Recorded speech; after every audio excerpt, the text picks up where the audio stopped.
There's no one's taking up that offer. Use of advisory committee for review. Figured you'd just go promote it Is that as citizen comment? Lakeside people. Yes. It's on the thing, so half an hour later. What is? It's actually on the. Look at all these people. Use of advisory committees. Oh my God, are you the city secretary? That's not all right. This is not good. Not that, but the budget for the library is. I know, I filled out two different things.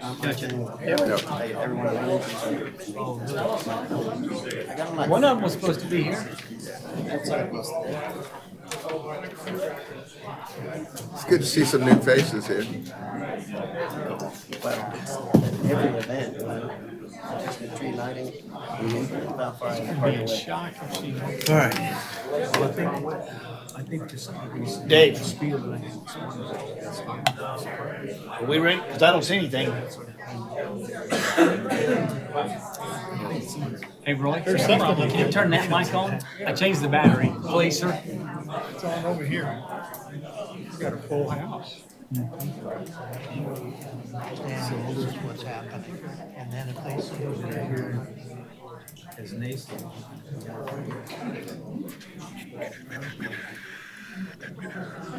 Well, you get to say prayer. I'm good.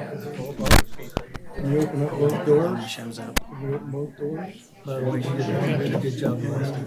I'm gonna do this one too, so. Hey, here we go. Be ready. Required to do so. Okay. Cares about the community. Oh, gotcha. More, but Mr. Mayor, should we open both doors? Stand in for Aaron. Stand in for Aaron. What do you need? Should we open both doors? nah, I think we're okay. We're about to kick it off. There's a couple more kids came in. So Donna. Hey, Roy, can you open that other door?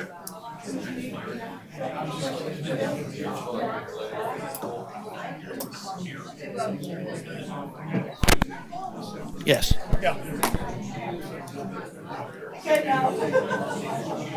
bring up City Hall expansion. Bring up City Hall expansion tonight. Yes. It's kind of funny to look at. Oh, it's on there. It's legal. $70,000 Say that again? What's kind of funny to me today is that we're looking at spending $770,000 to expand City Hall and the library. And when I first got on the council, you guys had seen the numbers between the shopping center and this. Do you remember what the number was for expanding City Hall? Over there? Okay, here we go. I can't remember. All right, we reconvene from recess at 6:31 p.m. And we can reconvene into open session to act as deemed appropriate in City Council's discretion regarding A, consultation with legal counsel and possible action concerning any regular meeting agenda item requiring confidential attorney-client advice necessitated by the deliberation of discussion of said item as needed. No action. No action. No action. All right. Star, please note that we have all of our council members here tonight. And if y'all would, please join me in our in our invocation, and then we'll say the Pledge of Allegiance to the U.S. and the Texas flags. Let's pray.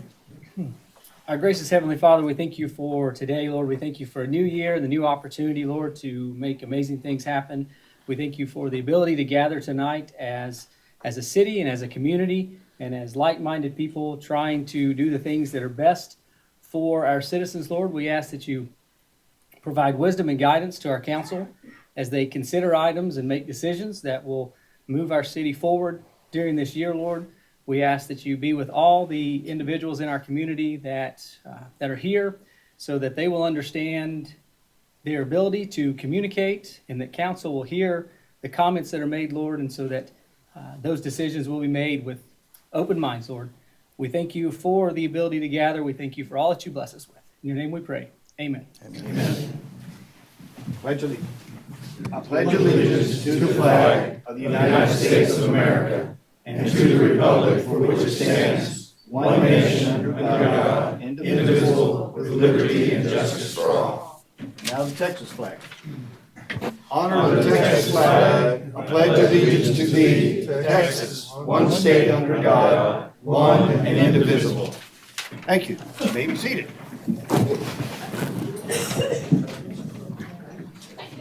How's our count? We okay?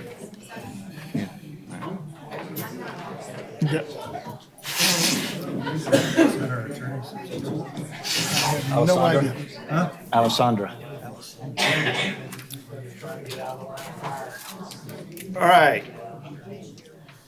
We will now go into citizen comments. In accordance with the Open Meetings Act, council is prohibited from acting or discussing, other than factual responses to specific questions, any items not on the agenda. First off, I have Ron Smith.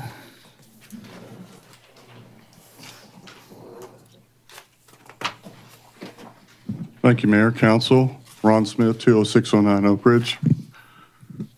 I'm back again for the same thing I was here last time for, which is the Highland Lakes Golf Course net proceeds.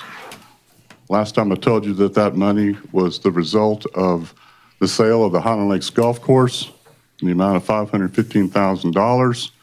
That money has been sitting over in the general fund reserve account. That money to purchase that course in the first place came from utility bond money. Citizens have been paying for that bond for the last 8 years. I asked that the city council move that $515,000 from the general fund reserve account over to debt services and pay down any utility debt. We've been paying for this debt now for approximately 11 years. Thank you. Thank you. All right. We don't need hand clap. Next, I have Mr. Sam Albus.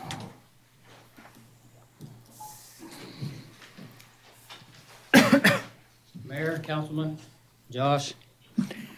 You know, the words non, Name and address, please. Yes. oh, thank you. Sam Albus, 21 Oaks Place. There's two words, non-functional. When the swimming pool was non-functional, it was fixed. When the police department became non-functional, it was rebuilt. When the airport had a place where pilots couldn't come and rest, it was fixed. The pickleball court had cracks in it. It was fixed because it was non-functional. Now we have another item that's non-functional, and it's been that way for 10 years, and nobody seems to want to fix that. If every time the council worked on one of these projects, did they get as much opposition as what we're getting on the big item that we're trying to get fixed? If you would have got as much negative comments on all of these, we would have never got anything done. That's the way I see it in my deal. It's a piece of city property that needs to be fixed. Thank you. Thank you. All right.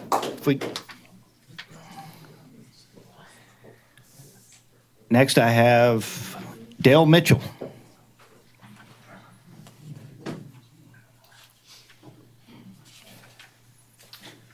Dale Mitchell, 20908 South Ridge.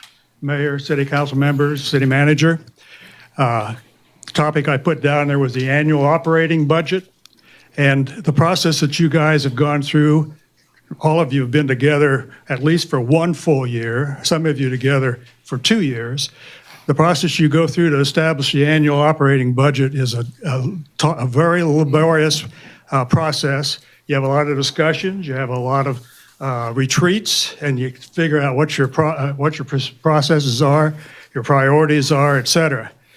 So as you're going through the year and you see some things that need to be taken care of, probably in future budgets, I would highly recommend that you help let the advisory committee for that particular thing take care of coming up with ideas to improve the operating expenses or the operating revenue of that point.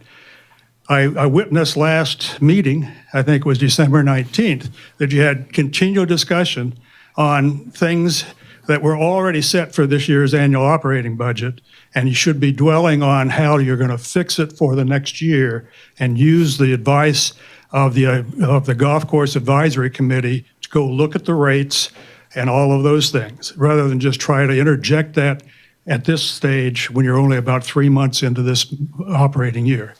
So please use your advisory committees, and please stick with your budget. You've already spent a lot of time coming up with it, and then make corrections as you go forward with some advice from your advisory committee. Thank you. All right, that is all that I have that have signed up for the citizen comment section. If there's anyone out there who would like to speak at this time who did not sign up, on the far left. Name and address, and you got 3 minutes. Yes, sir. It's Kenneth got to be Belair. something that's not on the agenda. Yes, sir. All right. 20902 Monroe Cove. There's some things that irritate me. The list is long, but I only have 3. I don't know if y'all can do anything about this, but there seems to be quite often new construction going on around here, and all of a sudden the construction stops for months and months and months, and sometimes not even finished. I don't know if that's what we want to have in our city. Construction getting started and it's never finished. Second thing is, Mayor, I've discussed this by email with you. I think garbage cans. Leave your garbage can out on the road one day too late, you get an orange sticker on it. On the way over here, I see overflowing garbage cans in front of people's garages. It's a really nice view to look at. So my point is, if you're not going to enforce the ordinance, get rid of it. The next thing is cars in ditches. The mayor likes to say, who are we and what do we want? Do we want cars parked in ditches? And I'm talking about specifically on MacArthur, we have police officers drive up and down there every day. I don't know if it's illegal, but it sure ought to be. There's ample parking in those areas by the Oaks for people not to be parking in the ditch. Happens all the time. Thank you. All right, thank you. Yes, sir. Mine was on golf. You want to do it now? Okay, no, wait till it. Try to confine it as much as can to one agenda item. All right, I did see another hand somewhere, though, did I not? All right. Oh. Okay. All right, anyone else who did not sign up for general city comments that would like to speak? All right, moving on. We will go into items of community interest. Pursuant to Texas Government Code Section 551.0415, the City Council may report on any of the following items: expressions of thanks, gratitude and condolences, information regarding holiday schedules, recognition of individuals, reminders regarding city year, and I hope y'all had a wonderful Christmas and holiday season. That is all that I have. Anybody else? I don't have any.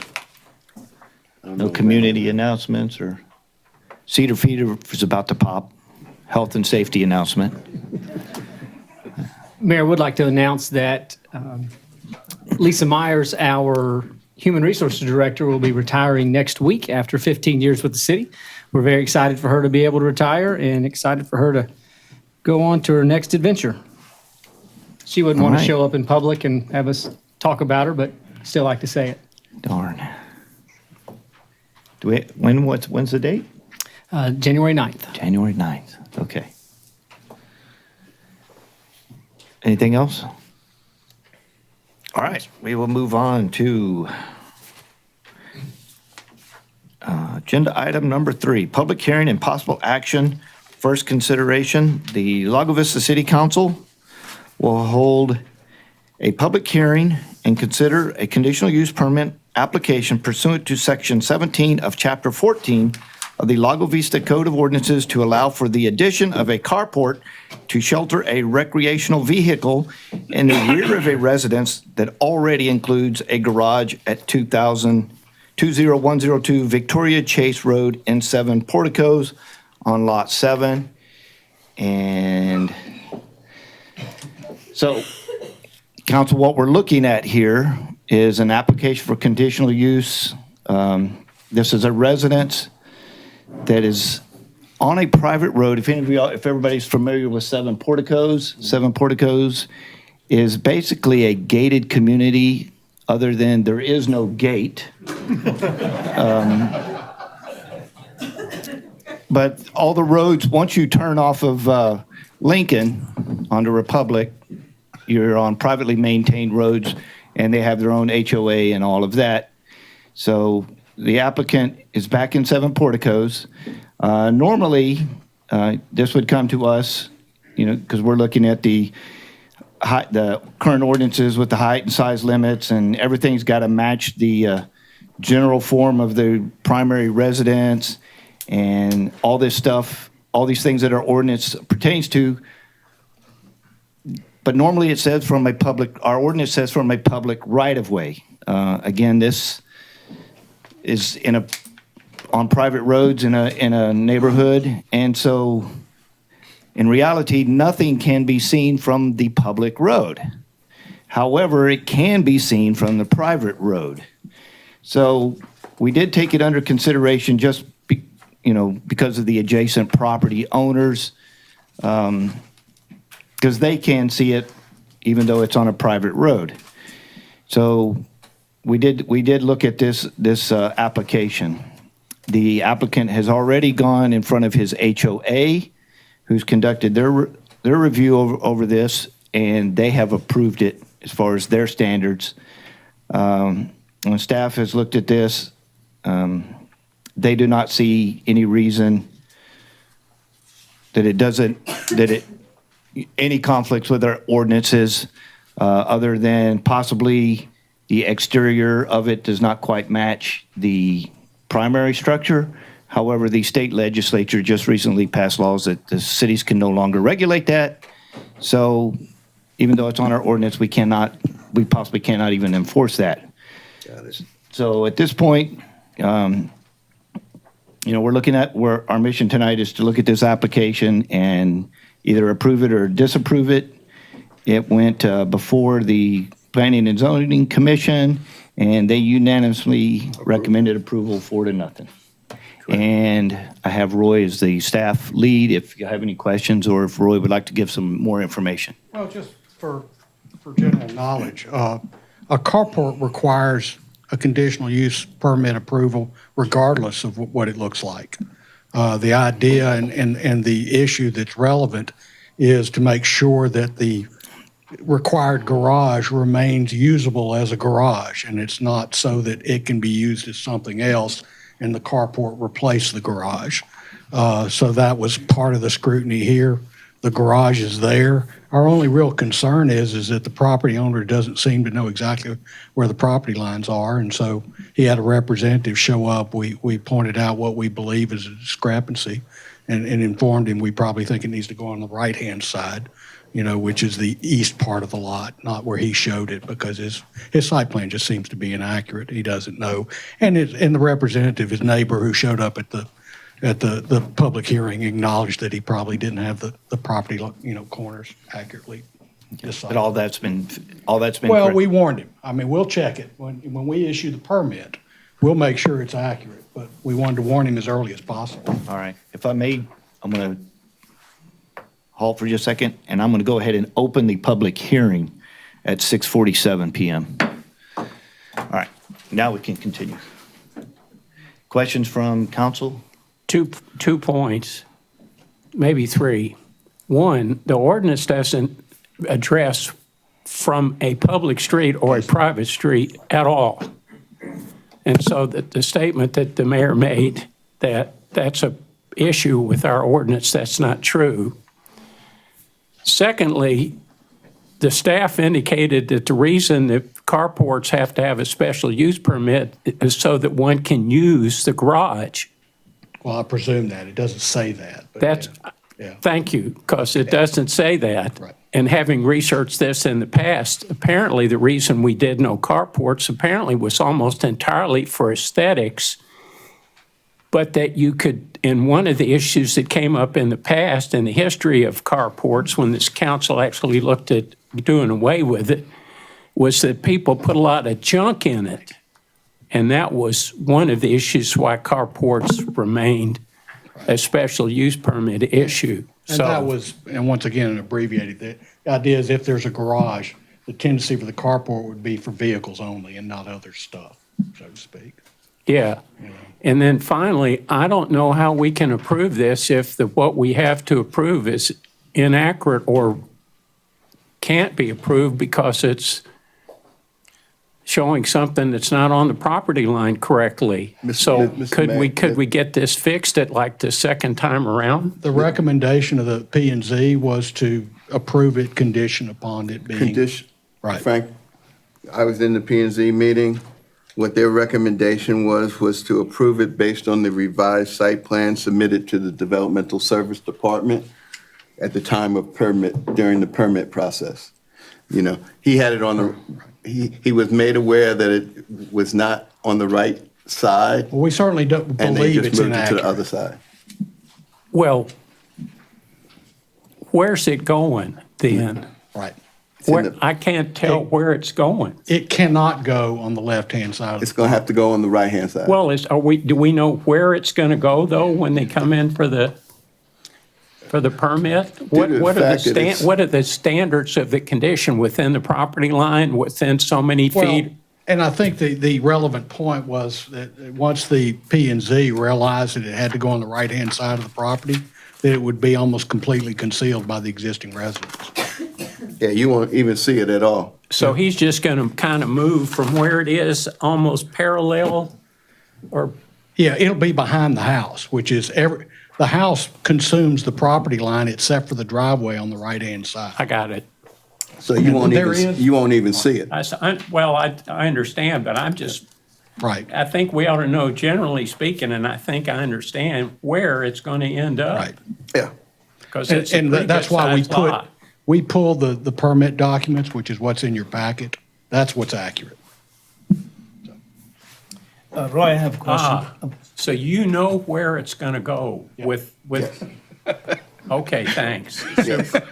He was the one that didn't know where it was All going right, to go. super. I have a question, Roy. Yes, sir. It has to do with the actual construction of this permit, or the building. Certainly, House Bill 2439 says that we cannot tell anybody how they're to construct their buildings, whether it's residential or commercial. But I don't think it goes to the point of saying that the design can't be consistent with the property that. And we did look at that. Okay, and is that going to be the case? Yes, sir. Because I know that there is an enclosure that would probably be the only thing that could be. Yeah, and we will, regardless, when he comes in for his permit, we will encourage him to use materials that are consistent. Okay. The only other materials other than what that little storage enclosure will include, would be the post, and there's some wooden posts on the existing residence. Right. It's, there's a slight size difference, but it's very minor. So I recall, I think it's the difference between an 8x8 and a 6x6. Yeah. As I recall too, looking at that picture, the house has stone on the bottom and then it's called board and batten, I believe. The Siding, part. right. So I think if it looked anything like board and batten, then, We will encourage, but not go further than that. okay, thank you. Anyone else?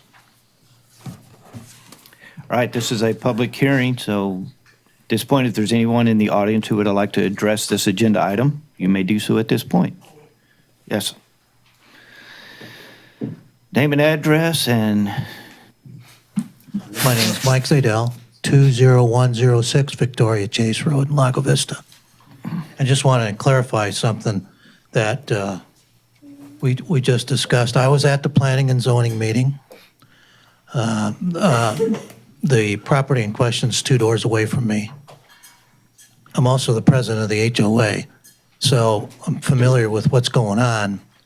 The architectural committee approved the structure, and subsequent to the planning and zoning meeting, I approached the property owner and said, look, they believe that you can't put a driveway on your property and access that structure on the left, when you look at it on the left side of the house, because there's not enough room.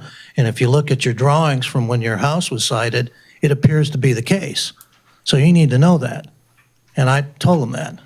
And he insists, he's got room, he knows where the pins are. So that's all I know about it. I said, look, I'm advising you what I know.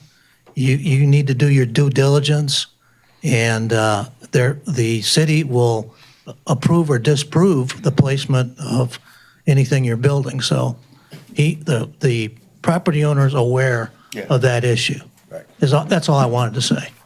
Thank you. Thank you.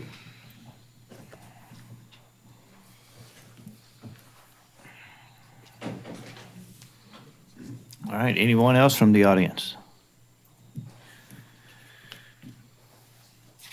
All right.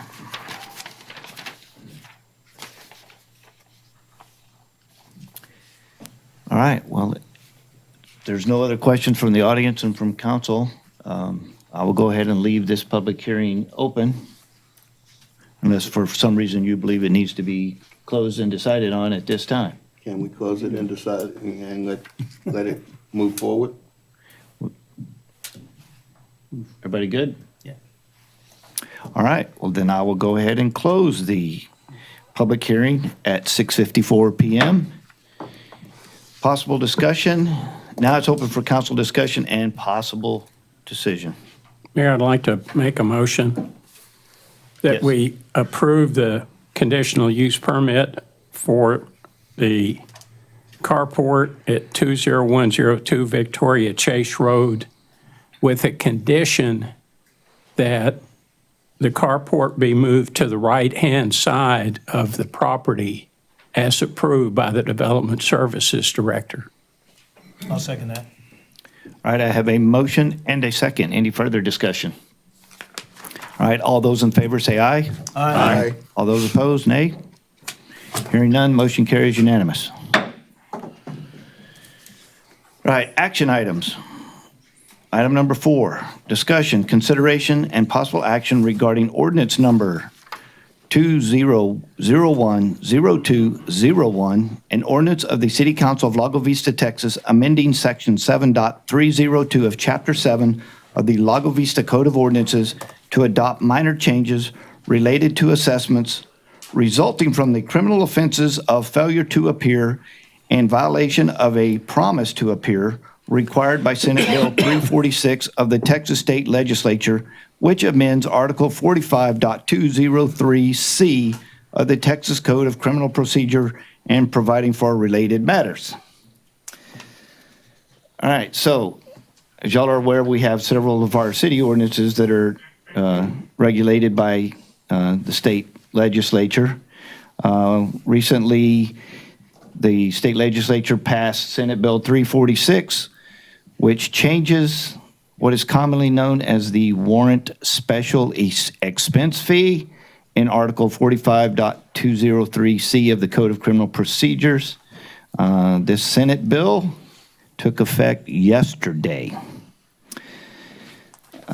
So as of right now, our ordinance is in conflict with the state law. So at this point, we're required or requested to update our city ordinance to reflect that. The change by the Senate bill. This is a $25 fee that could be collected for issuance and service of a warrant for criminal offenses of failure to appear or violation of promise to appear. This Senate bill will amend it to rename the fee as a fine and to remove the requirement that it is assessed on issuance or service of a warrant. So tonight, our mission is to review this and decide whether we are going to comply with the state law or not. And Josh, I have you as the lead. If you have anything else to add to this. Mayor, we had this item on the last council agenda. We've reviewed it. City Legal has made sure that we're in compliance with SB 346. So we feel confident that taking this action prior to our first court date after the January 1st Senate bill takes effect puts us in compliance. All right. Did that have anything to do with the movement of our court date? No, sir. Okay. Questions? No. All right. Anyone from the audience who would like to ask a question regarding this agenda item? Do you have to open No, it is not a public hearing. But by state law, I have to give everybody the opportunity to speak. All right. Hearing none, if there's no further discussion, I will accept a motion. Mayor, I move that we approve and adopt ordinance number 20-01-02-01. Second. Which one of y'all got it? Whichever. All right, I have a motion and a second from Dick. Any further discussion? All those in favor say aye. Aye. All those opposed, nay. Hearing none, motion carries unanimous. We are in compliance.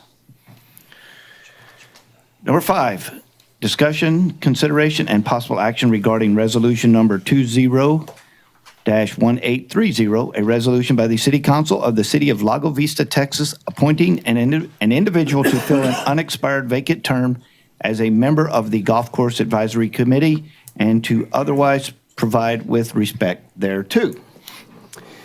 So our citizen volunteer committees, the way we normally work is the positions that are coming up for vacancy are identified in October. Announcement goes out in November to accept applications. Those are brought in and all the way up until December. And then during the December meeting, the liaisons will make recommendations for their respective committees, and council votes on them. And then January 1, they all take office and begin their 2-year term. On this one here, due to an oversight, we had failed to appoint an individual that was a non-golf member. And so this one position had to be tabled and brought back. And at this point, our mission is to fill the position. So if the liaison has a recommendation. Mr. Mayor, after consultation with the chairman of the Golf Course Advisory Committee, we'd like to appoint Ms. Dick as the individual to fill out the remaining term of Joe LaDonster. All right, and who is Ms. Dick? Position. Lori Dick. Lori Dick, okay. All right, so any questions, comments? All right, anybody from the audience would like to comment on this agenda item? All right. Was that a yes? No? Okay. No, I just didn't know what, you had said that, and I must have missed it, that there was applications accepted in December, so if it's too late, but when was this? Yes. Is there other people on that were Yes. available for this, or is this? Yes, all the other positions were filled except for this one due to an oversight in the ordinance. I don't know, And is there so only one candidate for this, or she's the only one who applied? or- she was the one recommended by the liaison at this point. So, Non-golfer. yes. What does a non-golfer mean? Someone that's not affiliated with one of the golf organizations or the golf course. In other words, someone that's not in the Women's Golf Association, Men's Golf Association, not a regular member of the golf course, not a regular golf player. A civilian, as it were. A highly qualified civilian. Okay. All right. At this point, I'll take a motion. Did you make the motion? I'll make the motion that sorry. we approve resolution 20-1830 with, Lori Dick. with Lori Dick as the appointee to fulfill Joe LaDon's term. All right, I have a motion. Second? And I have a second. Any further discussion? All right, all those in favor say aye. Aye. All those opposed, nay. Nay. One nay. All right, motion carries 6-1. All right, we will move to agenda item, let's see where I'm at, 6. Discussion and consideration and possible action regarding resolution number 20-1831, a resolution by the City Council of the City of Lago Vista, Texas, appointing one individual to a full term as a member on the Parks and Recreation Advisory Committee. Since I just kind of went over the way this operates. On the last one, I will not go over that. But in this case, due to a slight oversight, we attempted to reappoint a person that was still under term for another year, so he couldn't be reappointed. So that left us with one position unfulfilled at the last meeting. So it was tabled until this meeting, and now the liaison will have a recommendation for that slot, and our mission is to fill that position tonight.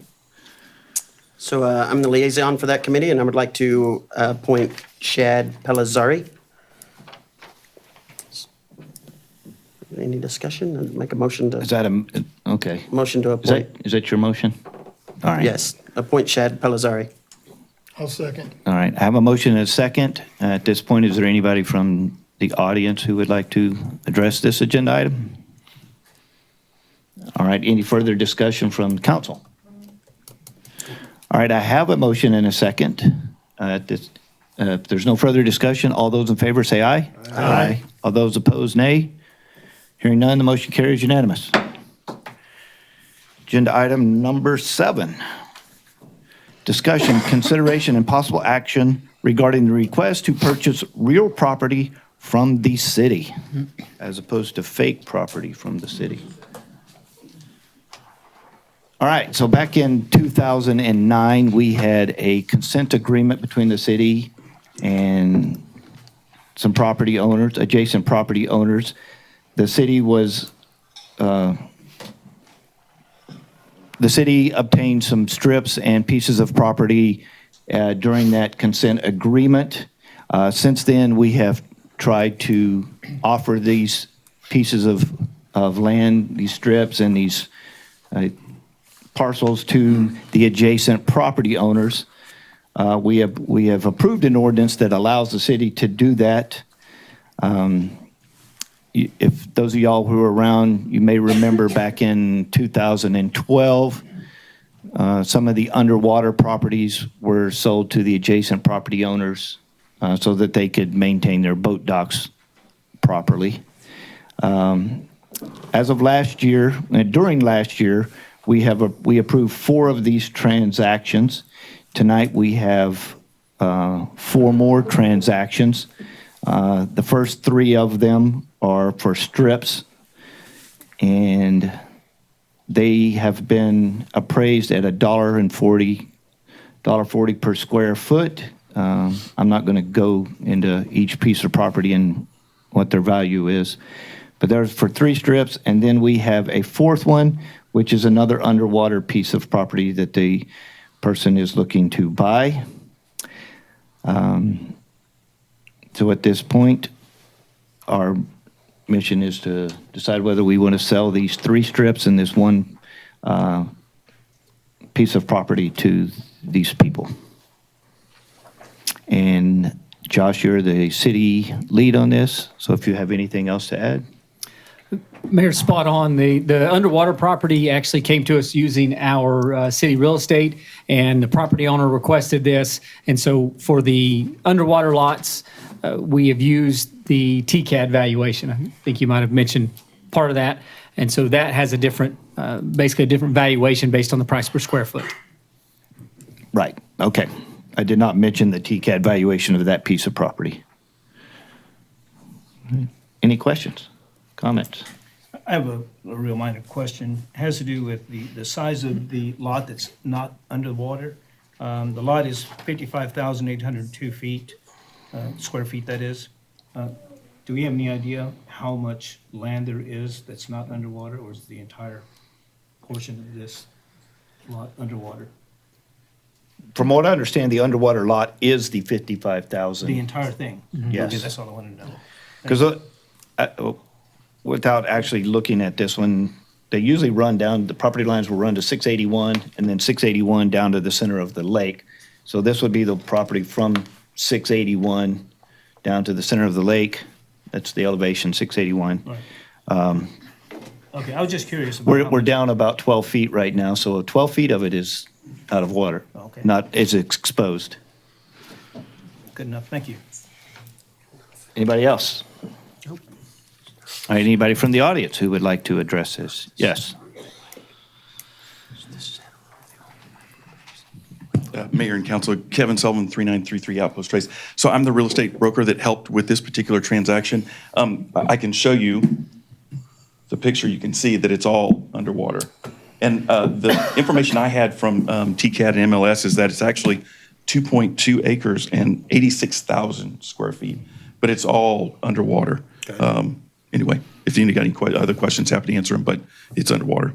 And it's purely there to help him with exactly what you said, so he can tie down his boat dock and not have any problems with that. Yeah. Exactly. And Kevin, the valuation from TCAT hasn't changed because of the different footage? No, it's been that same price for the last 3 years. Okay, thank you. We tried originally to use the $1.40, and it was going to be 120 grand, and that seemed a little bit outrageous. Yeah. And we all came to an agreement on the TCAT valuation, and so that's how we came to that. Yes, definitely. Kevin, I have Thank just you. a real quick Sure. comment. 1 acre is 43,560 feet. Correct. So this ends up being a little bit less than that. It actually ends up being 1.28 acres. All the information I have shows that it's 2.2 acres and 86,000 square feet. And I got that both from MLS and TCAT. I understand that. I'm just telling you what. I know what was in and that's the reason why I came up, Yeah. because the information I had was different from what you had in your the presentation information. It's a minor point. But Do you know how we got to 55? Mayor, we deducted that by using our city records like we would do for all of these. Our GIS pulled that lot size and did the calculations based on it. Yeah, that's what I was guessing. Yeah, and before so it's a measurement that they made. So what we do on all these, Mayor, is we verify these measurements and we verify the properties to make sure that they're correct before we complete the transactions if approved by council. Gotcha. And because this one's not valued on a per square foot basis, Right. it's really not a big issue. Right. Got it. Okay. That was the point I was going to make. Thank you. You bet. Thank you all.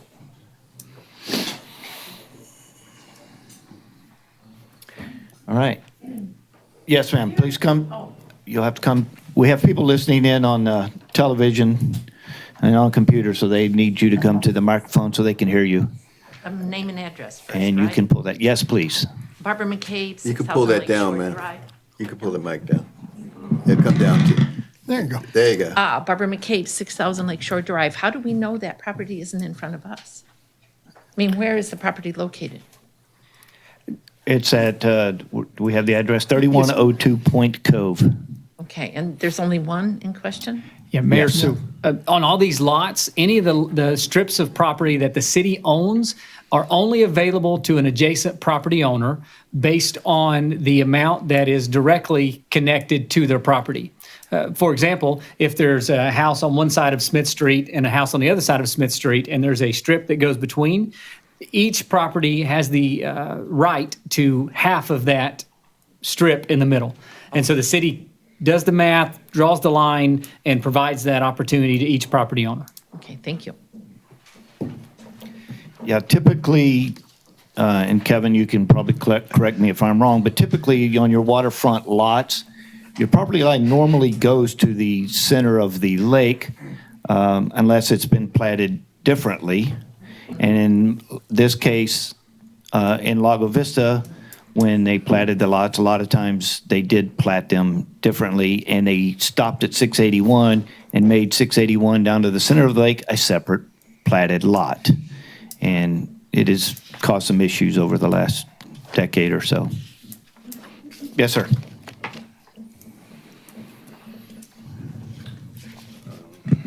Larry Levy, 5604 Clubhouse Drive. I'm extremely familiar with these separating strips. So I want to ask the mayor directly, how did the terminology separating strip get involved in the city nomenclature all of a sudden? When we filed a lawsuit and you said, and Dale Mitchell said, and Kruger said, and the whole frickin' place up here said, these are not separating strips. You know what? I knew I was right in the first place. You knew I was right also. And Josh, you can look up because I'm going to tell you. Well, but my I note just does want to not- know how the nomenclature became separating strips. Because I just used that term. Very good. Thank you very much. But that is not how it is actually described.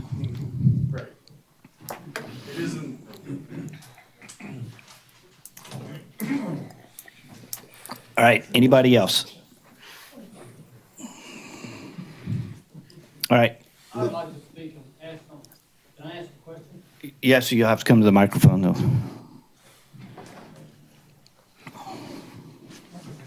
Sam Albus, 21 Oaks Place. Are you talking about what they called the golf course easements?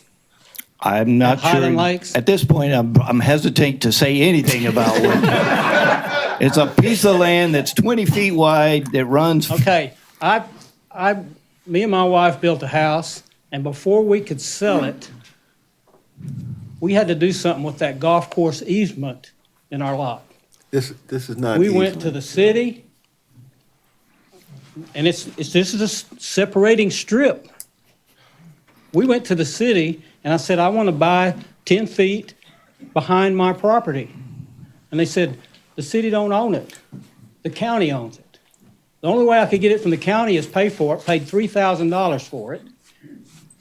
And then I couldn't sell it. They said, you can't sell it. You're just going to have to pay taxes on it the rest of your life.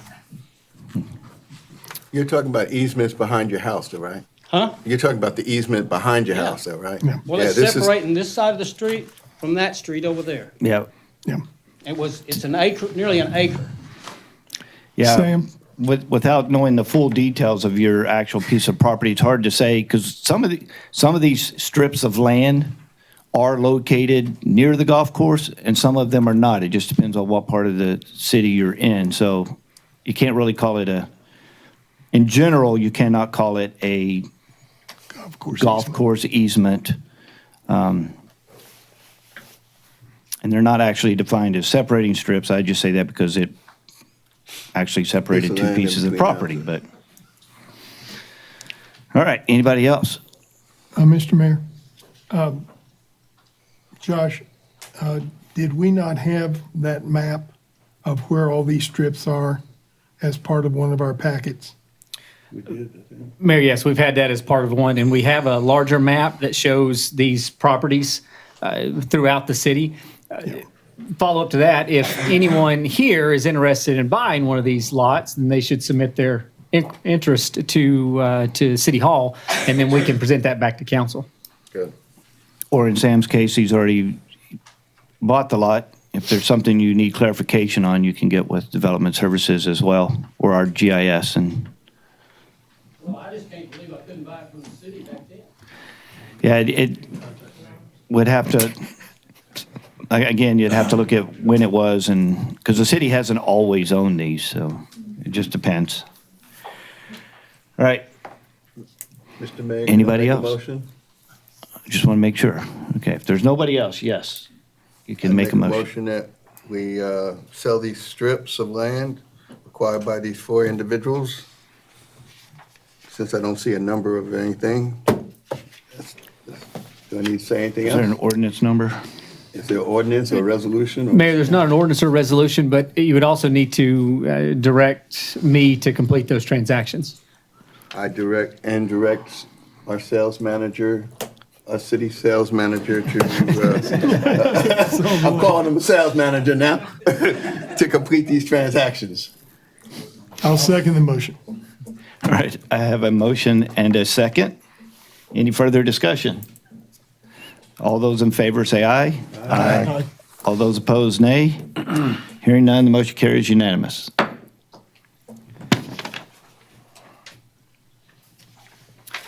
All right, agenda item number 8. Discussion, consideration, and possible action regarding selecting a contractor to complete the greens repair at the Lago Vista Golf Course and to instruct the city manager to create and fund an account for this capital project. All right, so as y'all are aware, we've had this golf course for quite some time. Over the years, there has been several recommendations, both in-house and from outside agencies on things that need to be repaired over this golf on the Lago Vista Golf Course. We have known things like the cart paths, the greens, irrigation system, things like that have been in need and repair for quite some time.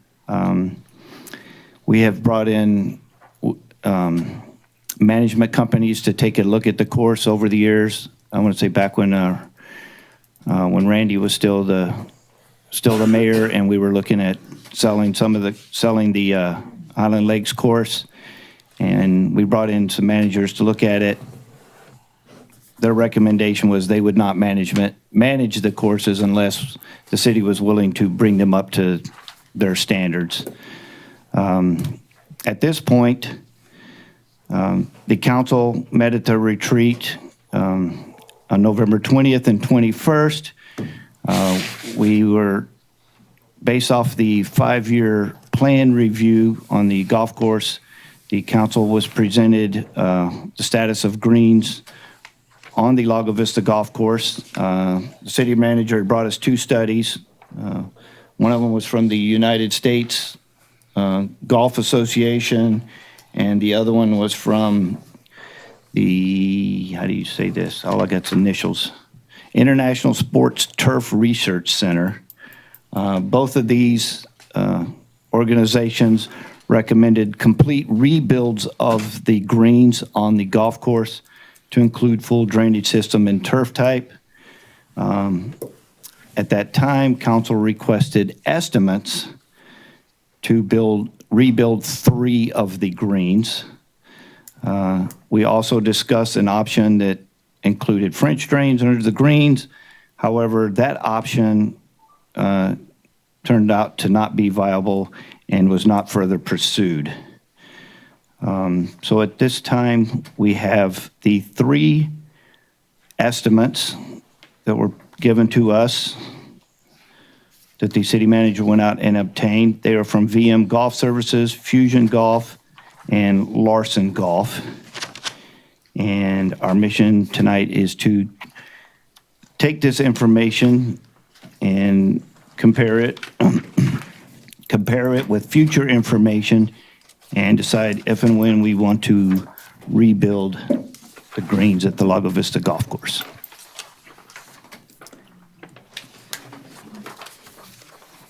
And Josh, I have you as the lead on this, if you would like to add to this. Thanks, Mayor. The one thing I want to add, I just handed out the bid summary sheet to council. The bid summary has VM Golf Services. Their bid proposal was in the packet. Fusion Golf, their bid proposal was in the packet. And then you mentioned Larson Golf Services. Their estimate came in this week. Their estimate is a broader range of $8 to $11 per square foot, still based on the size of the holes. And so what I did on this sheet, Mayor, that I just gave the council is provide the same estimate for holes 5 and 6 based on the $8 per square foot, which is the low side, and $11 per square foot, which is the high side. And then again on holes 5, 6, and 7. So for 3 holes using the $8 and the $11. So the end result would be that Larson Golf would be the low bidder for both a 2-hole and a 3-hole reconstruction. The 3 holes by Larson at the $8 per square foot would be $136,000 estimated, and the $11, the high end, would be $187,000. All right. Questions, comments? I thought we were looking at 9 or 18, not 3. No, 3 holes. Is that it? 5, 6, and 7, yeah.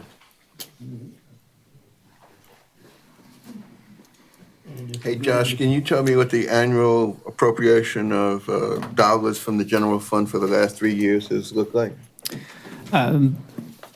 Yes, sir. The current FY20 is $412,000. The number for last FY19 is an estimated $438,000, and the number for FY18 is $460,000 plus or minus.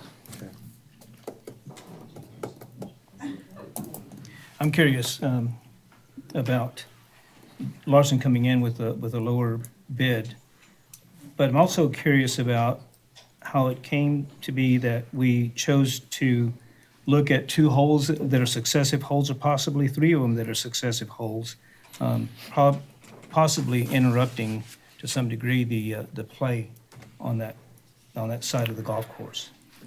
Mayor, so those holes were looked at as the greatest need, or those three holes, the fact that they were in succession didn't play into the fact. It's just the fact that they were three of the worst greens that are on the course. Okay.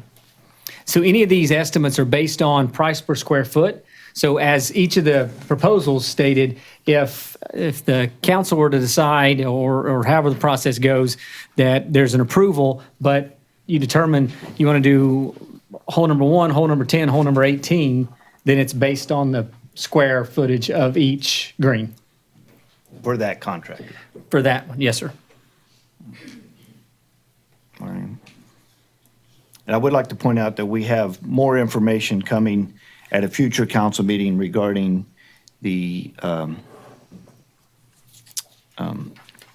business plan and possible operations budget on the golf course. Yes. We had a question, but we haven't opened it. Oh, okay, yeah. I'll get to you. I have quite a few that have signed up, so. Oh, no, I thought somebody already asked some questions. So I was- It's just us. Nope, just the council so far. All right, well, at this point, I will begin with my citizen comments, and I'm going to start with the ones who have signed up. First, I have Kenneth Belair. Kenneth Belair, 20902 Monroe Cove. The golf courses in this community are why I'm here. And I'm paying a premium to live on a golf course, and I gladly do so.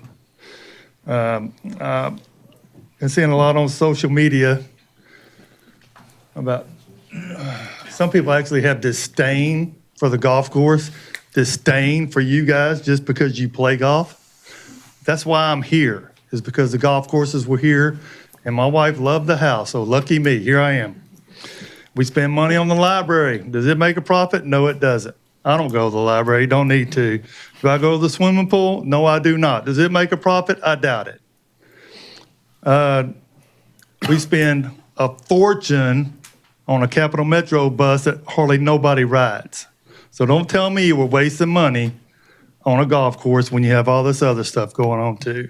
So I encourage you to make the golf course better. We travel an hour just to go play a golf course just because they have nice greens. It happens all the time. So I encourage you to proceed to make this golf course better. It can be a great destination for other golfers. All right, thank you. All right, if we can't, we've got lots of speakers, so if you don't mind, please holding off on the applause and cheering and booing and everything that goes along with this. Next, I have Eric Carpenter.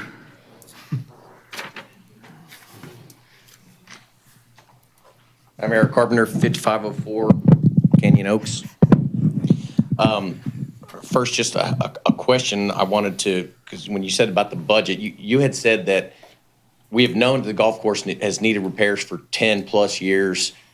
But what I thought I heard you say was that the budget for the past 3 years has decreased.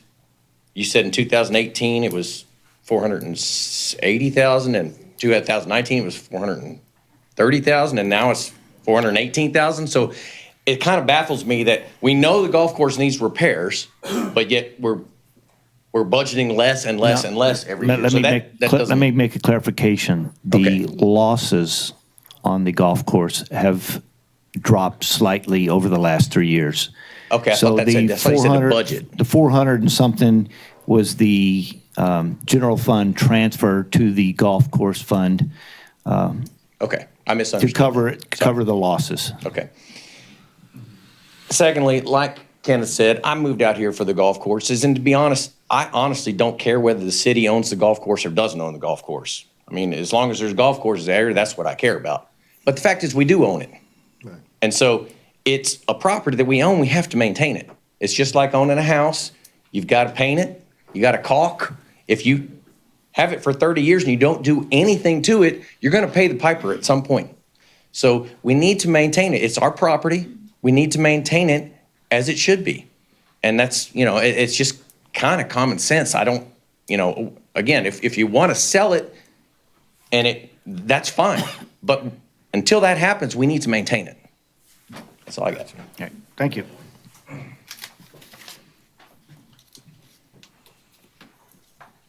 All right, next, Tom Monahan.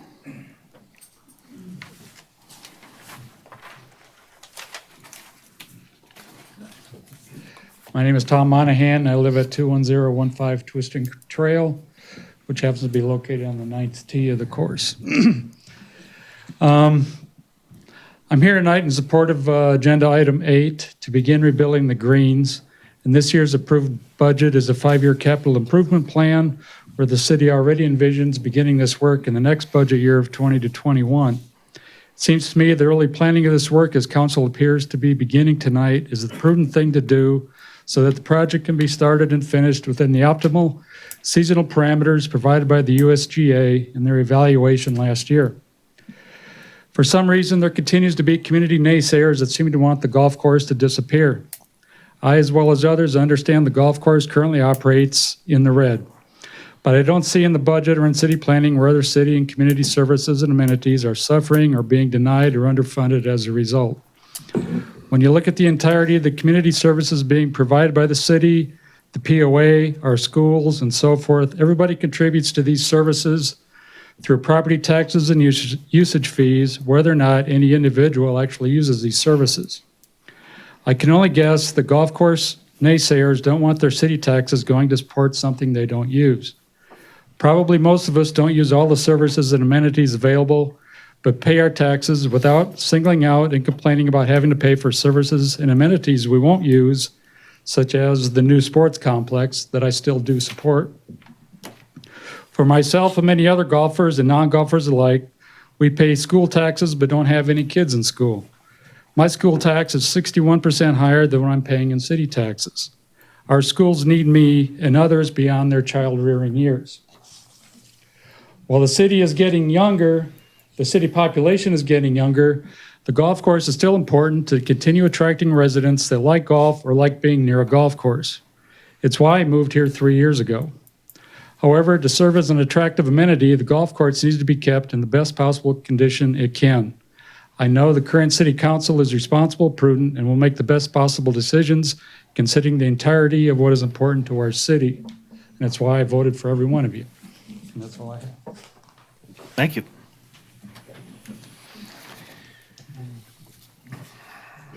All right, next I have Christina Lucero.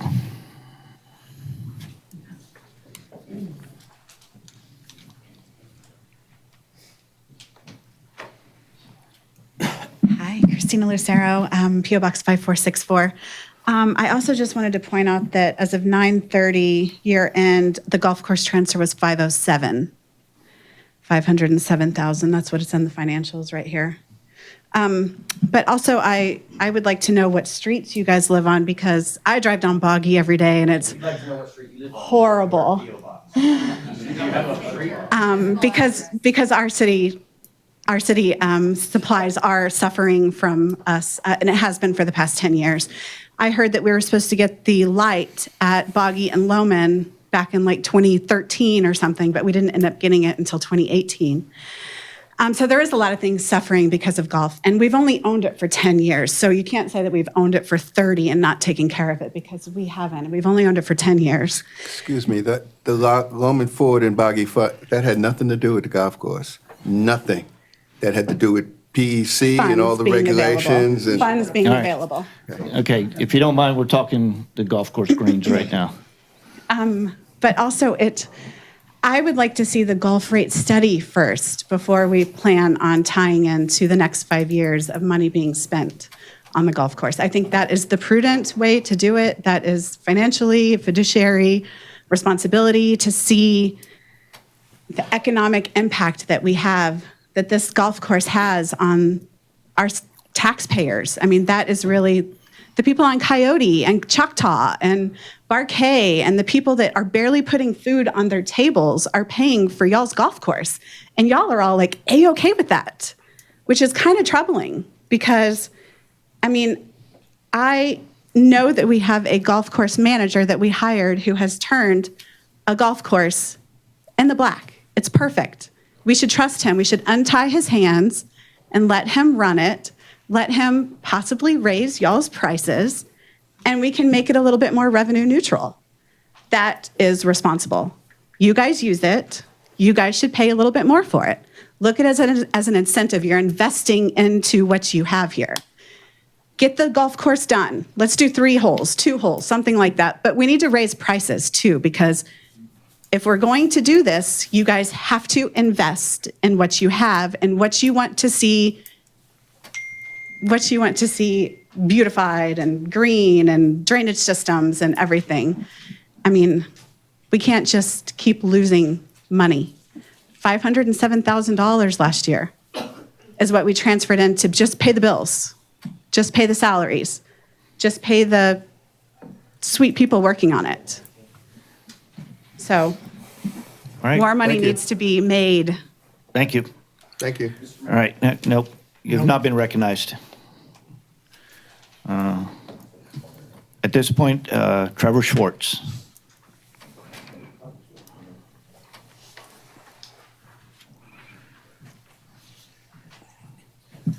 Hello, my name is Trevor Schwartz. I live at 21604 Lakefront Cove. I moved here in 1987. I don't know how long, most of you, I'm probably one of the oldest residents in here, and I'm still a middle-aged person. I was a young man when I moved here, mainly because I fell in love with golf. I wasn't very good at it. I just started then. I'm still not good at it, but I love it. That's why I moved here. This is my 3rd house I live in. I have raised a family here.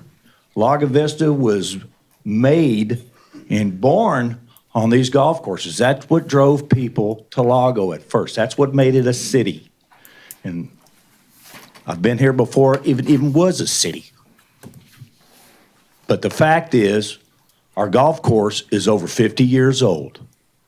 It needs new irrigation, it needs new greens. And the lady who just talked, I don't know how long you've been here, but there's a lot of history here. And that's why I'm still here, and I want the good golf course, but it needs to be repaired. And here's the thing. When you make something nice, all these other municipalities, Marble Falls, Kingsland, Burnett, they have city golf courses.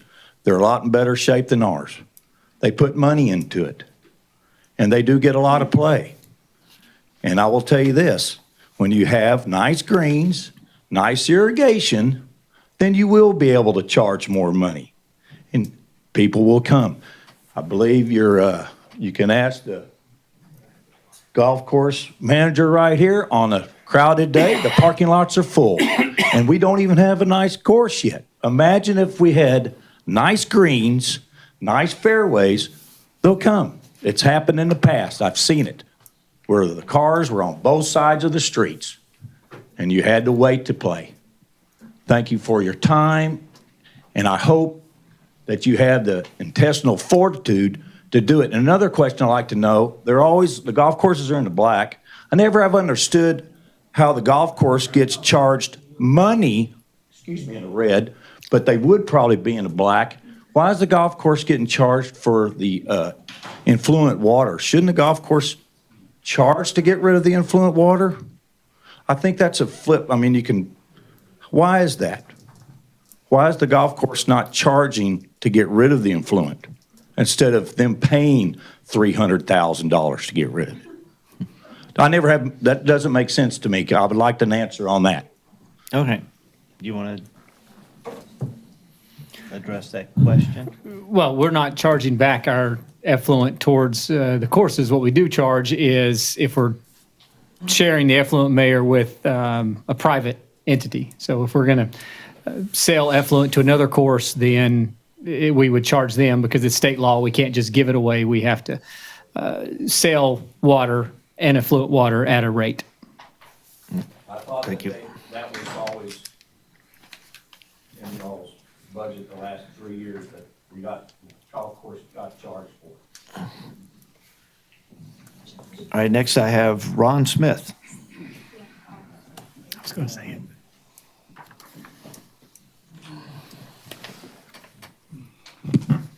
Okay, Ron Smith, 20609 Oak Ridge. Where to begin? I got the details on this last Monday when the data package came out. It's hard to find information in this city. I look at a golf course advisory committee with the last minutes dated 5/9/2019. So there's no information dealing with these green improvements. Then I find out in the packet tonight that we have a proposal, actually two, one that's dated June and one that's dated July. So this has obviously been known to the city for approximately 6 months. Citizens weren't necessarily aware of it, but certain people were. I went to many budget discussions in September and August. No discussions of greens improvements there. We had elections in September and October for city council representatives. No discussions about greens improvement there. It's not until tonight that we finally get some detail as to what they may be up to. I heard some talk that it was discussed at the retreat. So I pulled the agendas for the retreat. It says council to discuss planning issues for 2020. No indication there of greens improvement. So where does all that leave us? Well, if you look at the budget, and the budget shows, and they worked on it for a while, and they approved the budget. And in the 2019-2020 budget, there is nothing in CIP for greens renovations. However, next year, there is, in the amount of $855,000, which if you do your math and extend it for 18 holes, you're short $500,000, even on your budget. So I guess the bottom line is most of the citizens don't know what's going on. Certain citizens do who are in the know. I've been digging on this stuff for the last 2 days because I only saw the data package on Monday, and Wednesday was a holiday, federal holiday. And I'm still trying to digest all this stuff. So I ask that you not do anything tonight until the citizens catch up with where you and certain citizens are at. The rest of the city has to catch up to you, okay? We're just not where you are. You're ahead of us. We're trying to catch up and understand. Thank you. Thank you.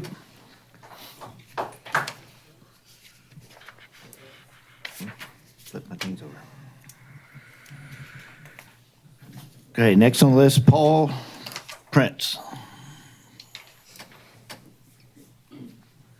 Paul Prince, 3304 Parliament Cove.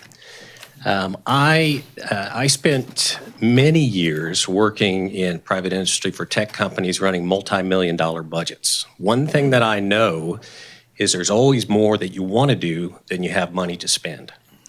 So having a golf course that needs renovation is an important priority, clearly, to many of our citizens. It also doesn't matter at all to others of our citizens. It's a sort of polarizing topic. But one thing that I would hate for us to do is not do it right. So if we're going to make a golf course that works, it's going to cost real money. Communities across the nation are facing this issue, and they're making different decisions. Some cities, communities are investing money to keep their golf course running healthy. Others are shutting it down, turning it into a public workspace, turning it into something else. But it needs to be an explicit decision with a comprehensive plan.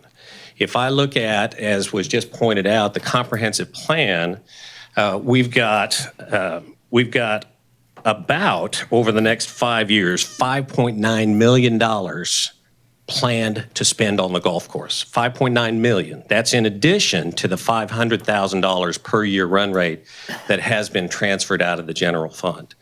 Now, the plan is for that general fund transfer to reduce over time.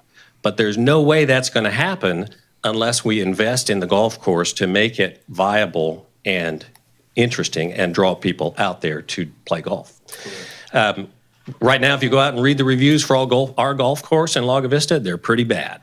And because the greens are terrible.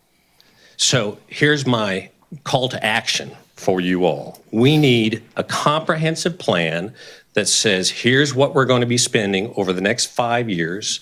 Is it what's currently in this year's budget of $5.9 million for CIP, plus about $2.5 million I would project in general transfer of fund, $8.4 million over a 5-year period, which equates to $1.7 million per year. Do we want to have a golf course in this city? Clearly, many citizens do.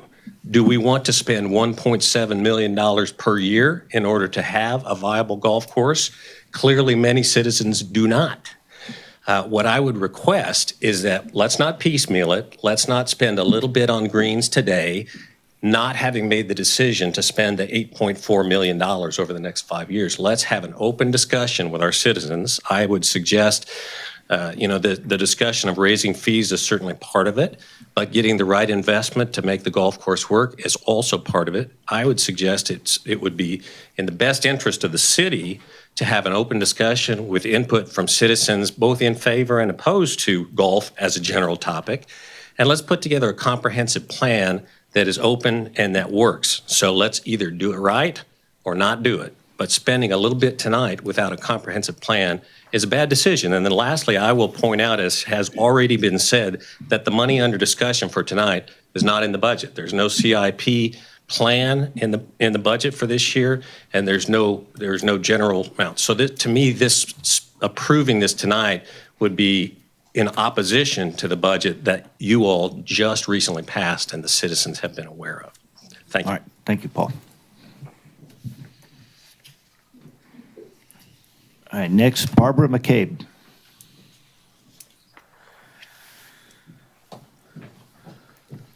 Barbara McCabe, 6,000 Lakeshore Drive, and I am not comfortable. People are not nice. I saw on someone text, "Are you going for the fight tonight?" That scares me. However, first thing, I resent being accused of being anti-golf. I'm a third-generation golfer. We have 4, maybe 6 sets of golf clubs. My dad was a scratch golfer. I dusted his 100-plus golfing trophies my entire teenage years. I am not an anti-golfer. Can we afford to do this? One of the things I know, one of the clubs my dad belonged to, at the end of the year, whatever was short, the golfers paid. Worked really good, wonderful course. Matter of fact, gorgeous course. But they didn't put it, my dad would never have dreamed of making some person who's barely putting food on their table pay so he could play golf. Didn't one just close?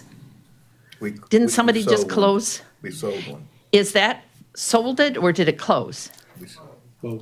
Close. Is that a good precedent for what you guys, as you can tell, I am nervous. I'm very concerned that someone, I don't want to fight. I really don't. I can't even read my notes. They were scribbled so bad. I was only required to take one economics course, Economics 101, and they told me the rule was you don't throw good money after bad. Is from the indication of the golf courses that have closed, is this a good investment? Can we afford? Paul was wonderful, so I'm not going to cover anything else because he did it really well. Oh, and the money for the money that we got from selling something, I really didn't understand what that was because I've gone a lot on rumors. That's why I'm asking all these questions. Shouldn't the money go back to where it came from? Isn't, like I say, Economics 101, and I didn't learn a lot. Oh, 23 seconds. Oh, have we tried to sell this one? No. Have we tried? No. No? Okay.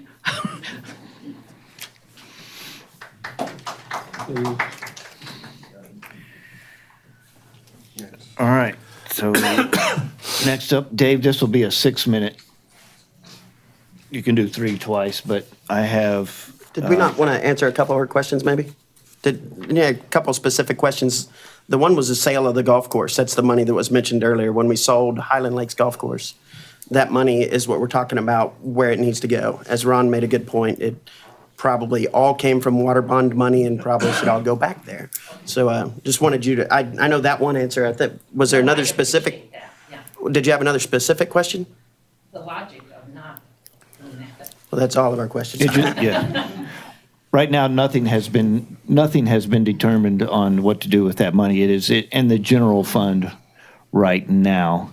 And as you know, we also just sold a piece of property that money from that sale is currently sitting in the general fund. At some point, we will make a determination on what to do with these funds. And also the Highland Lakes Golf Course, the money that Don was talking about, we did sell that, and it is, I don't know, I don't play golf, and it is my understanding that it has closed, but I don't know that for sure. It has not closed. It has not closed. It has not closed? Okay. Are we ready? Green Deer, I think is what it's called now. I still call it Highland Lakes, but I think it's Green Deer now. And yet, Whatever the name of it is, it's on Highland Lake Drive. It has I thought that was closed a long time ago. I don't know. no, There's a restaurant in that building that is good. people are still playing the golf course. And I do see people playing that golf course. All right, if we may, let's try and stay on task here. My next speaker is Kevin Sullivan, and he was granted 3 minutes from Anita Cunningham, so this will be a 2-3 minute. Mayor, If he needs all 6 minutes. I'll give you the 6 minutes back. I just want to confirm that you guys are not voting on this item tonight. If that's the case, I have some open records requests that have not come in yet. I just as soon get that information before I present and do it just once and waste your time only one time. So if you're not voting tonight, I'm going to go sit down. Kevin, it is my recommendation, based on the fact that we have other information coming in at future meetings, that we don't take any kind of action at this point, but that is just my recommendation. Anybody on council is capable of making a motion. I'm still going to give your time back. I'm going to wait, and if I have to speak after the fact, I'll do that. All right, thank you. Mayor.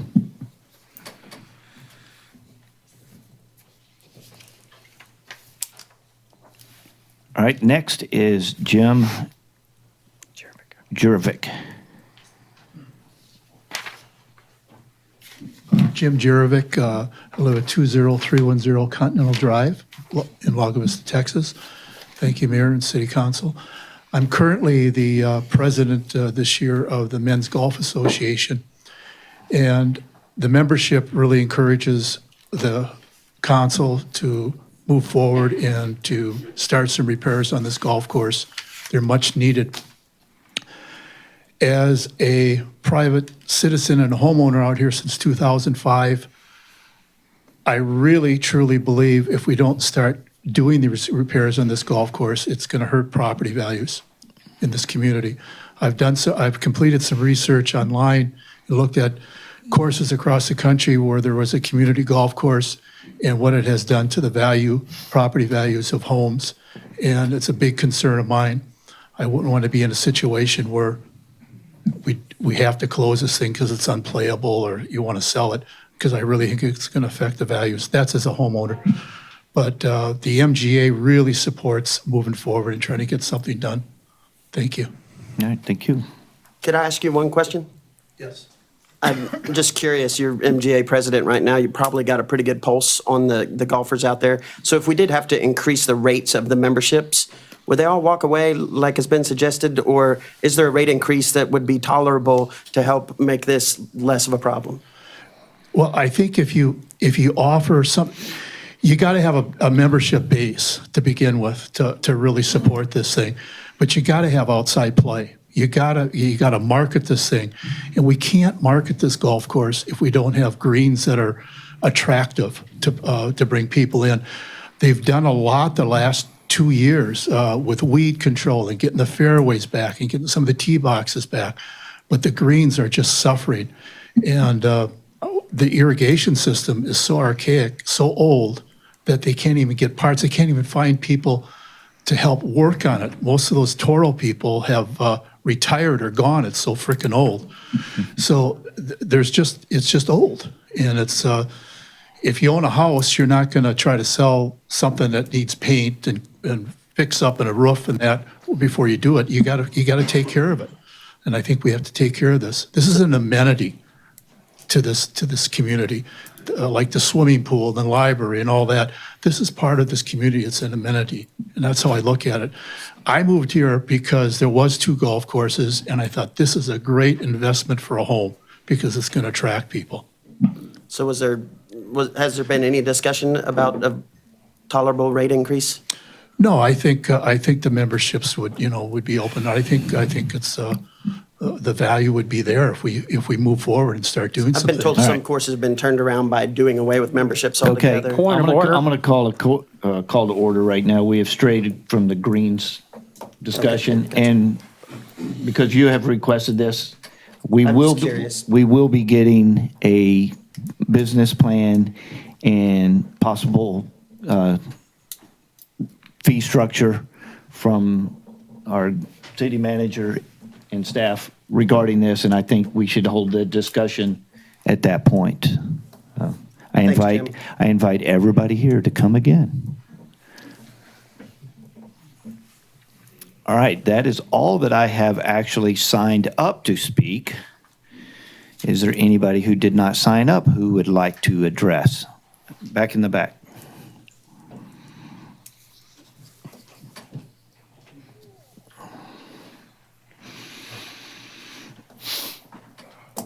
Larry Levy, 5604 Clubhouse Drive.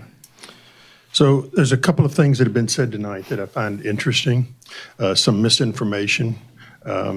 First of all, these courses were never owned by the city, until 10 years ago, due to a renegade administration that screwed this community due to their greed for personal agendas.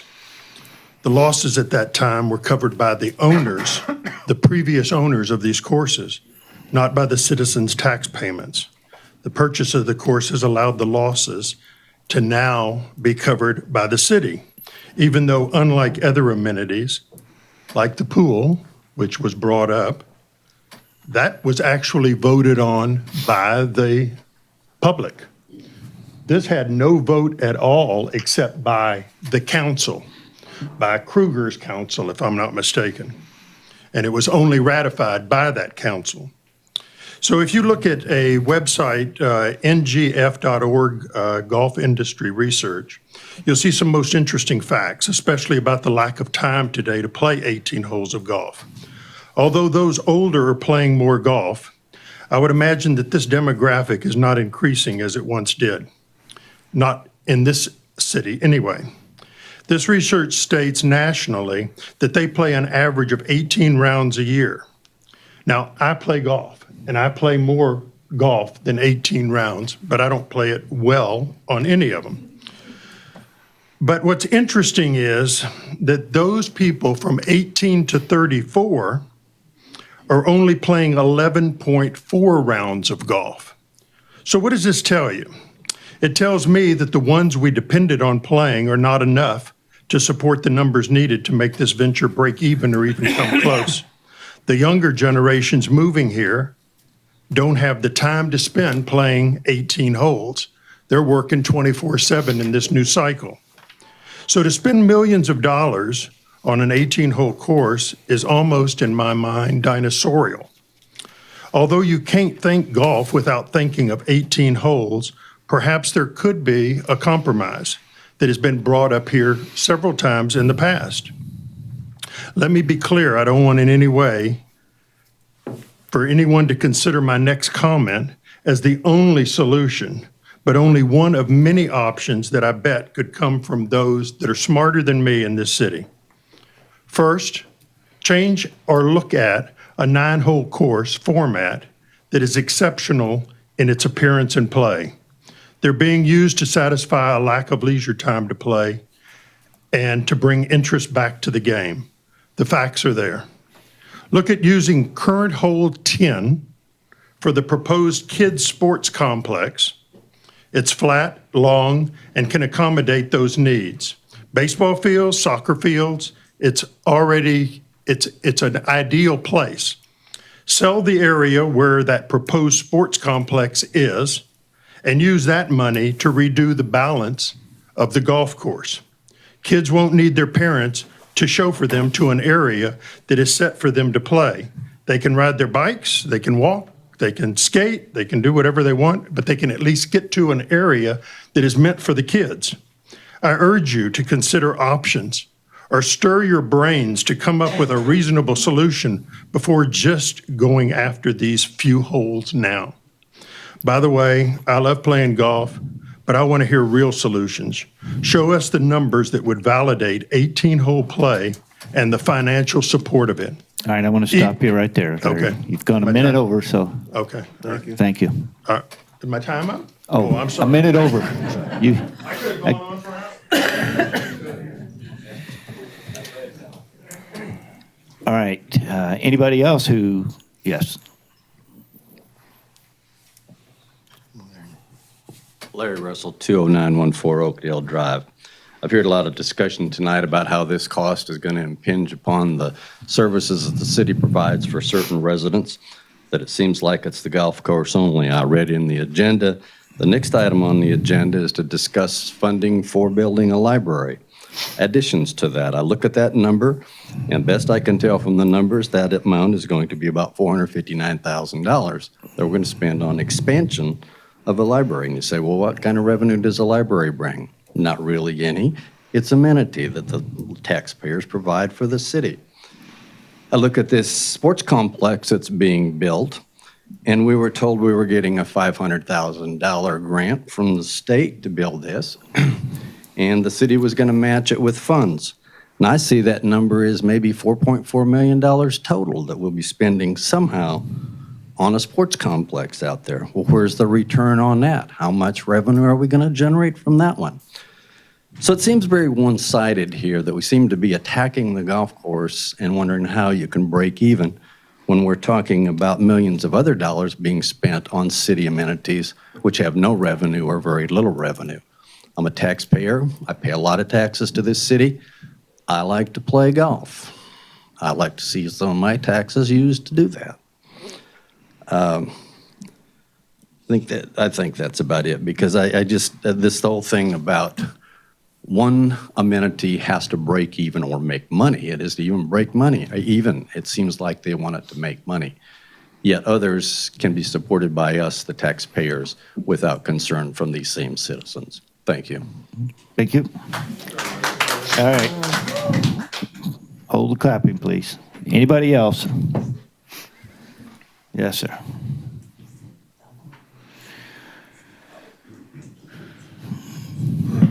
My name is Rick Stevens. I live at 21204 Dodge Trail. I have a little bit of information and a unique perspective. I've been a marshal at the golf course, which means I'm one of the most hated people in this room among the golfers. Yeah, there we go. But I've been a marshal at the golf course for over 10 years now, back before it became under city ownership. And I can tell you that during that time, we got substantial outside play back in those days because the condition of the course drew people out here. A combination of the very unique layout of the course, the good course conditions, and the price made it a very attractive destination for golfers all across Austin. And the tee sheet used to be totally full Saturday and Sundays, as I spent many days from 7 o'clock in the morning to 6 o'clock or later in the evening being a marshal out at the golf course.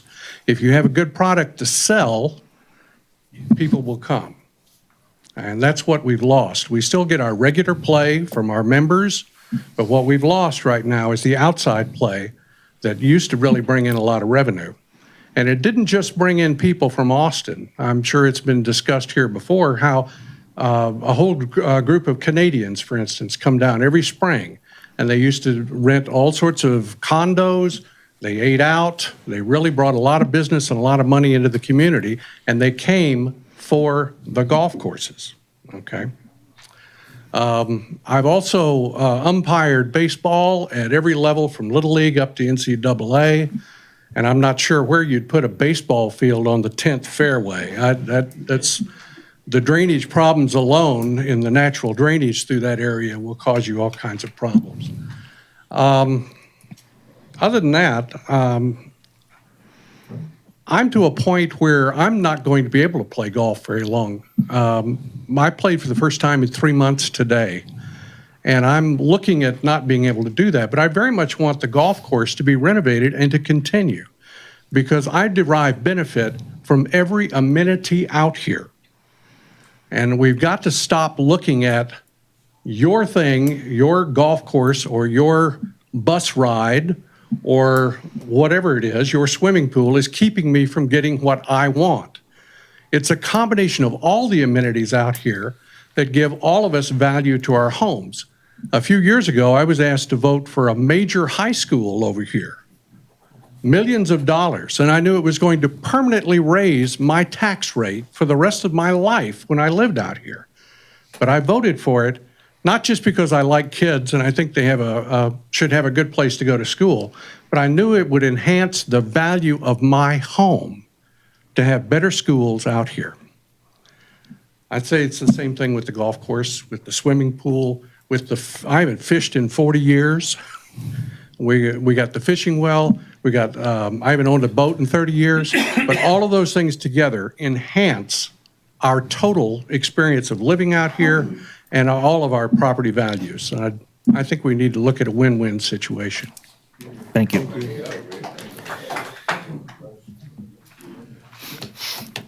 All right. Is there anybody else? Are we ready to move on to something else? Yes, sir. Mayor, if I could just have 2 minutes. I'll give you 3. My name's Stephen Kraft. I'm from 7800 Turnback Ledge Trail, the new neighborhood up the hill. I just wanted to make a comment that I spent over 40 years in the automobile wholesale business, selecting retail locations, working with automobile dealers, picking the right locations for properties for successful retailing ventures. And I just wanted to comment that based on that experience, we used to call it survey work. We've got a golf course that's positioned in what we used to call a 180-degree location, which means it's backed up to water. It's backed up to natural barriers that prevent populations coming in from Austin or other locations easily to get to our golf course. So I wanted to just speak out and support a plan that reviews our long-range strategic plan to include how are we going to attract people to make that extra effort to drive to the Lago Vista golf course. I pulled a map off the internet yesterday morning after looking at the December meeting video, and I said, boy, this golf course is backed up to water, it's backed up to the wall. How are we going to pull people in to support this? So I would just ask that if we do the plan, if we do the rate review, if we do the study that supports continuing to spend our taxpayer money here, let's consider how we're going to market this place. We've got to draw people who want to drive to Lago Vista. Thanks. Hey, thank you. Yes, sir.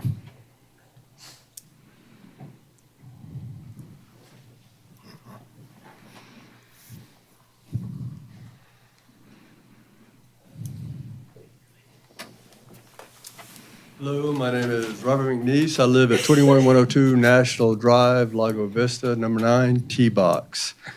And I would like to ask a couple of questions to the City Council. I hear a lot of discussion on how much this money that was spending towards the golf course is taking away from other utilities. I've heard a lot of numbers. I'm not quite a handle on this. How much are we spending on the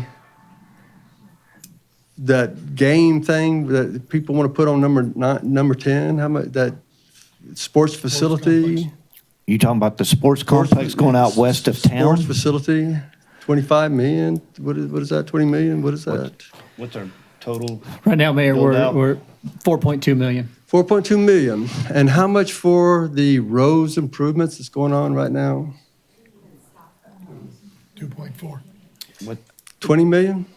No. Well, we've got, Mayor, we have capital of 1.5 and then street fund of 1.9. so we're looking at about 3.4. 3.4.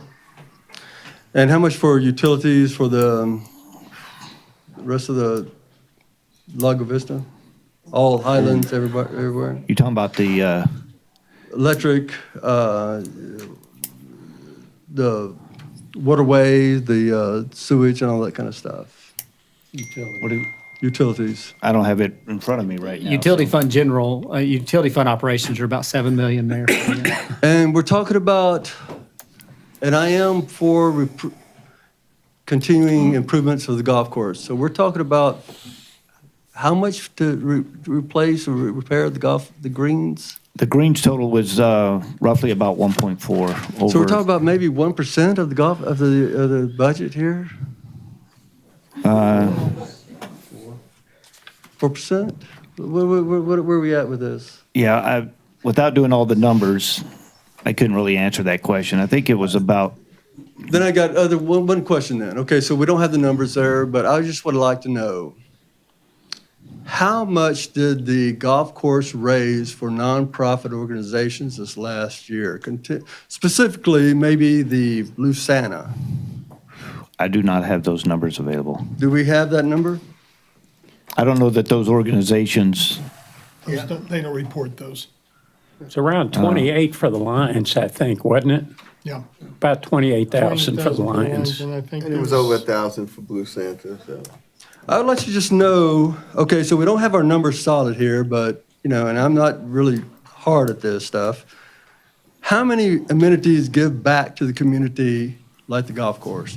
And the golf course players? Does anybody have that? not on hand right now, no. Does the That would library be something have a that- fundraiser for Blue Santa or anything else like that? I think they do. Yes, library does have fundraisers. How much? Again, I don't have it all right in front of me right now. so. I hope the city council will consider improving the golf course. It is a amenity here that provides a value to this community and a standard of living that has been going on for over 30 or 40 years. That golf course has been here before the city was organized.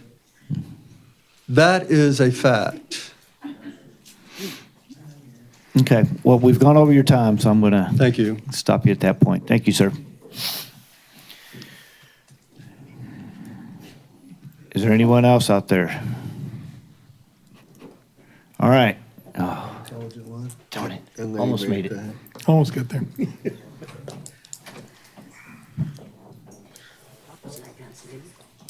Robert McNeese. Robert McNeese.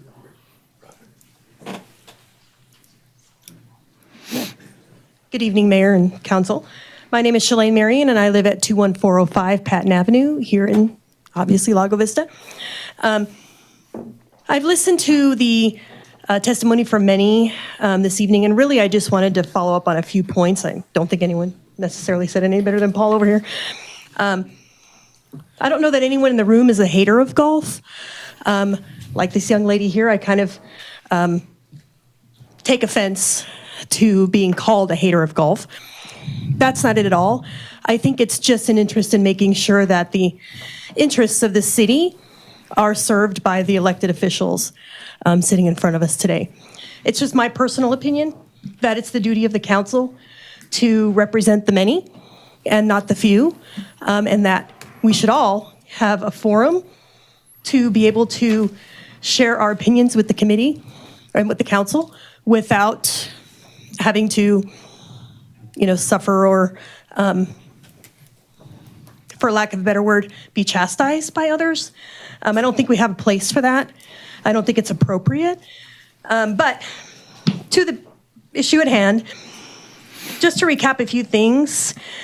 So I'm just trying to figure out why all of a sudden there's a push to work on the greens for three of the greens for the golf course when it wasn't included in the city's budget. That was recently approved by this council. I'm just trying to figure out why all of a sudden now it appears that this is to be tacked on to that budget when without all of the information that's been requested in the fee structure and study and all the other things that folks have requested, a comprehensive plan, why there's a push to vote on this now without all of the information. It should be our job not only as citizens, but your job as the body who leads this city to ensure that we have all of the information available before decisions that impact all of us are then made. So I just wanted to, reiterate that. And then I wanted to note that the fact is the demographic in Lago Vista is changing, right? It's not, homes that are being built here are not being, they're not being marketed to the Lago Vista residents of old. They're being marketed to essentially overflow from Austin, who many of them can't afford to live there. Rising property taxes, outrageous home costs. That's really what's pushing folks out to Lago Vista. Like it or not, it's going to continue. And that demographic is not necessarily the demographic who can afford to continually have their taxes increased for anything, not just for a golf course, but for a pool, for a library. It's my opinion, and only my opinion, that anything that's going to require the taxes in the city go up be brought to a vote. And that's both of these agenda items this evening. So it's not, those in favor of the golf course or those not in favor of a library. It's anything and everything that's going to impact my taxes should be available to me as a member of this city to vote on. And so that's the only thing I ask is that you wait until you have all the information and that you allow the members of the community to vote. That's it. Thank you. Thank you. Yes, sir. Excuse me. My name's Jim Bissonette, and I live at 21004 Stillwood Court, Lago Vista. A couple things I want to ask. Are you all asking to increase taxes to repair No, the not golf? at this time, no. Okay. No. Do you feel like it would cause you to increase taxes to repair the golf course? No. No. For this agenda item, not at this time, no. Okay. If the wall fell over at the library and you hadn't had it in your budget, would you repair it? Well, yes. Okay. So when you look at those three greens out on the golf course right now, they're in horrible condition, okay? Almost unplayable. And you're asking, I'm the last year's MGA president, about rate increases. Well, if you don't do something to make it better, I'm not sure how you could do that. I heard someone say the other day that one of the draws to the airport was discounted fuel, that it was a cheaper rate.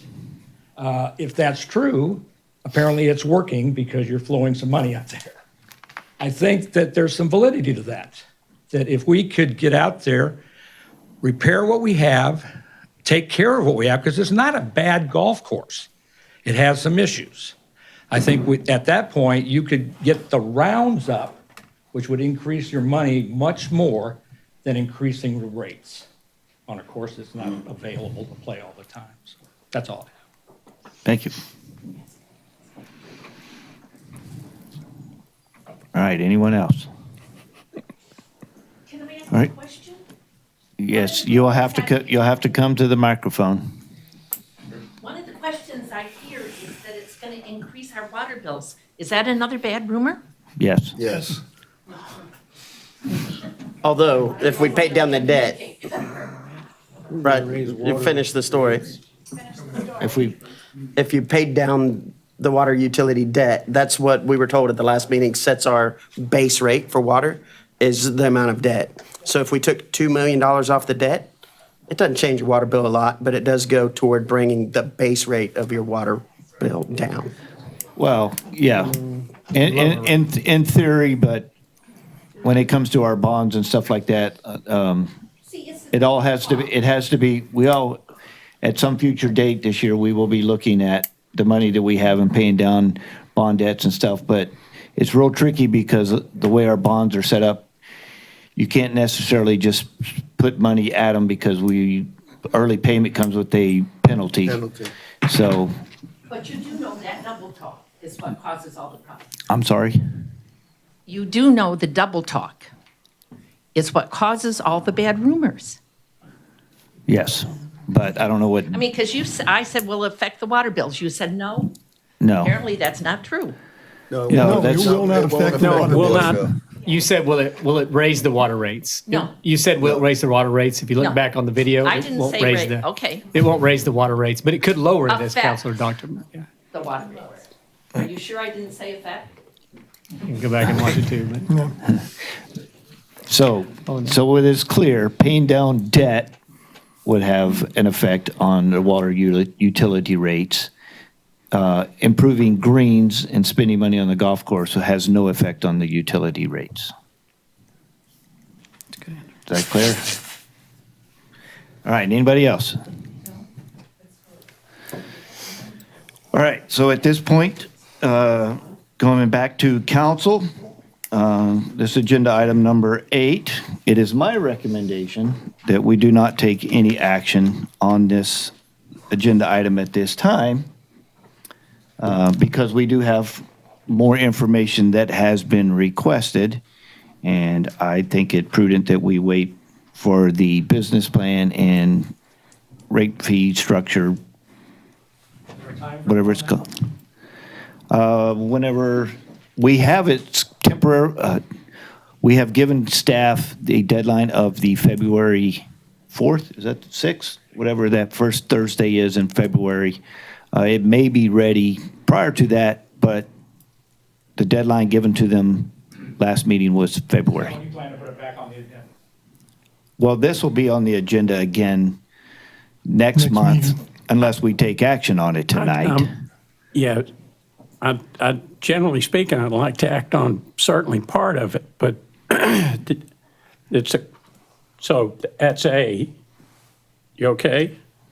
Am I okay? Working on at least hiring a contractor. I'm just trying to figure out if we can get something done tonight, and I think we can, unless there's some additional information that has to do with the contractors, because that's what's on the agenda. Is determining the contractor. Yeah, it's what other additional information about the contractors is coming? Any? I think the answer is no. Mayor, no, there's no additional information unless council requests something about individual contractors. Yeah, I'd like to hire the contractor tonight. To do To the, fix the, well, do I'll the make the 3 motion to holes. fix the 3 holes. Hold Mr. on, Mayor. nobody has been recognized. Mr. Mayor, Okay, yes.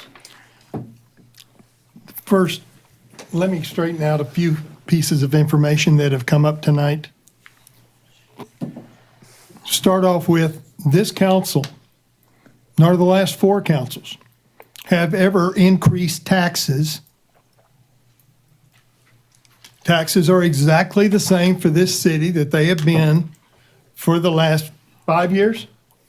Is that correct? I think it's longer than that. Longer than that. 7 years? The tax rate. Are you addressing? Next week. No, I'm addressing the whole place. I was going to say, you're looking at me and I didn't ask about taxes. But We like there looking at has you. been no increase in taxes because of the golf course. There will be no increase in taxes if we do this plan to fix some of the greens. Mr. Prince, to your statement about the $8 million in the CIP, you have to remember that those numbers were for 2 golf courses, not just one. It doesn't read that way in the CIP. Well, It's not public information. we're talking $1.4 million to do the greens, the irrigation, was $2 million. It doesn't come to anywhere close to 8. So I think that some of those numbers that were forwarded, it may be in the CIP as $6 million for the irrigation, but that was irrigation for 2 golf courses. No. Yeah, it was. Wasn't it? I'm not sure exactly. What was the estimated cost to fix the irrigation on the golf courses? Mayor, if we look at the CIP, we have the project broken down into 2 different years. I think one year was $3 million estimated. The second could have been another $3 million, but we just have to pull up the CIP. All right, well. But those are estimates based on All right, well, total project. We'll look into that. And I didn't bring any of those main- documents with me. The main thing on this is that sitting up here, I was elected to represent every citizen in town. I was elected to be a representative for the kids, for the adults, for those that struggle making ends meet, for those that are very wealthy, for the golfers, for the non-golfers, for the swimmers, for the baseball players, for the library users, for the people that go in and use our computers, for our elderly, for our retired, all of our citizens, not just part of our citizens. I am not going to throw our golfers under the bus because it costs money. We spend money on things for the kids. We spend money on money for the library. We spend money for City Hall. We spend money for utilities, for streets. There's a lot of things we spend money for. But I defy anyone to find anything in the last 3 or 4 years that this council has put on a back burner or said, no, we can't do that because we got to spend money on the golf course. That hasn't happened. We have taken care of what needs to be taken care of with the money that we have. Now, we're putting 3 times the money into streets this year that have been put into streets in the last 2. We have taken out all of the copper and lead fittings in our pipes. We've redone 2,200 feet of pipe in the ground. We're in the process of fixing another part of our sewer plant. We've put a cover over our water at the city processing. All of these things have been done, and every one of them has been covered, and there hasn't been anything that's been put on the back burner because we didn't have the money for it. Now, somebody brought up the light on Loman. The biggest problem we had with that was the dadgum county. We had to get them to approve things before we could do that. And the money sat there for 1.5 years in the bank to be fixed. But it finally got done. There's nothing that this money is going to delay or take away from or put an extra burden on our citizens. All it's going to do is to fix the golf course so that it can start making more money. As it is right now, you could do everything you want to in the way of marketing and trying to sell this golf course, but when they come out here and see the quality of what play is on this course, they're not going to come back. Marketing money right now is just wasted. Okay. We've got to fix the course first. And therefore, I think it is important that we go on and select a contractor on this. Mr. Mayor, can I say something? Yes. Thank you. Some of the discussion I've heard tonight is a little disheartening, okay? I was elected not by golfers, but by everybody, okay? My name is Dave Williams. I'm in the street every day. I probably go to every facility that's in this city, from food trucks to restaurants to donut shops, to go down to the marina, hang out there. I know people, I see people every day. I don't have anybody screaming at me about anything. I'm all about economic development. I started to make sure we had an economic development manager. I worked very hard to make sure we would start doing street repairs. I support the airport, I support the fire department, I know everybody, and I visit everybody. I've never seen any of you come to me and say, Dave, I don't like what you're doing. So I take offense to when people say, I'm doing this job for the Gophers. I do this job because I love Lago Vista and I care about the people in Lago Vista. Now, if I could make $187,000, improve 3 greens, and give them an opportunity to see what that will do, I'm off before that. I'm also, people say, well, this is a quick, this just appeared on. Chris has been working on this for how many months? How many years? How long you been hammering me about, can we do something on the greens? Answer that question, please. About 3 years. Thank you. Okay? And I said, Chris, we can't do it at this time. Chris has done the reports. Chris has all the data. We decided to discuss it at the retreat. So be it. But this is not a quick thing. Kev, if you want to come up and give what your comments are, well, we're going to vote on this tonight. Okay? Because, we have to do something to help improve those greens. I'm not for a 5-year plan. We're just going to spend a lot of money, but we need to start somewhere. And this is a start. And if we can't do a start on a program, then we'll never get to the end of the road and do a finish. I love Lago Vista. I care about the people. I care about the library. I care about the police department and everything else. So, we need to stop the hate. We all are people in the same community. And I talk to people of all different avenues of this community. I go down the Comanche Trail and hang out with them. I go everywhere.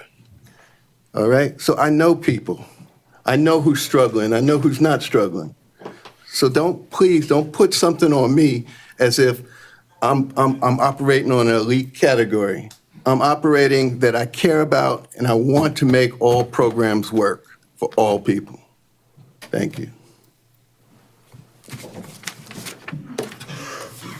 Question and then maybe a motion, we'll see.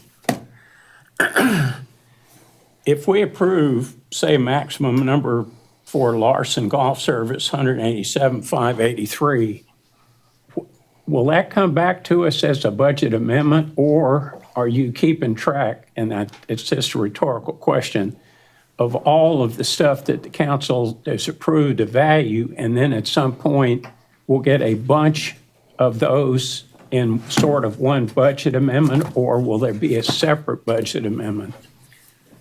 Mayor, we have a couple different actions. If council approves a contract in an amount in an appropriated capital improvement plan, then we could do it 2 different ways. We could do that at the end of the year, or we would bring that back at the next council meeting with that finalized contract to make that budgetary ordinance. The ordinance would be what you use to appropriate the dollars into the budget.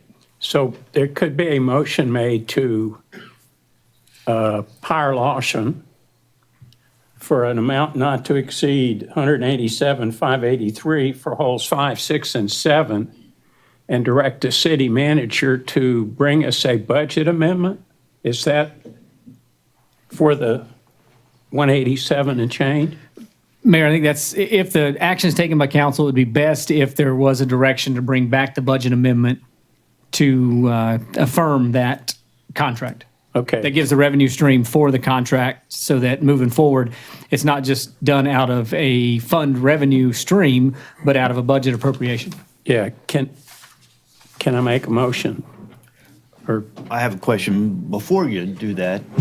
So the revenue for this, or the funding for this, comes out of the general fund reserve, right? Or the general, what do you call it? Not reserves, Yeah, but, Mayor, either the operating general fund or the reserve general fund. right? And what is that fund balance right now? General fund balance total is approximately $4 million. There are items that are appropriated within the general fund. For example, we have the real estate budget that has roughly $25,000. We have Parks and Rec, which has roughly $500,000, and we have library city hall expansion at $455,000. After you take those, you have roughly $3 million. And I've crunched the numbers with, all of those numbers with the city manager, and we will still have over 25% in the reserve fund, which is what our financial policy calls for, so we can afford to do this.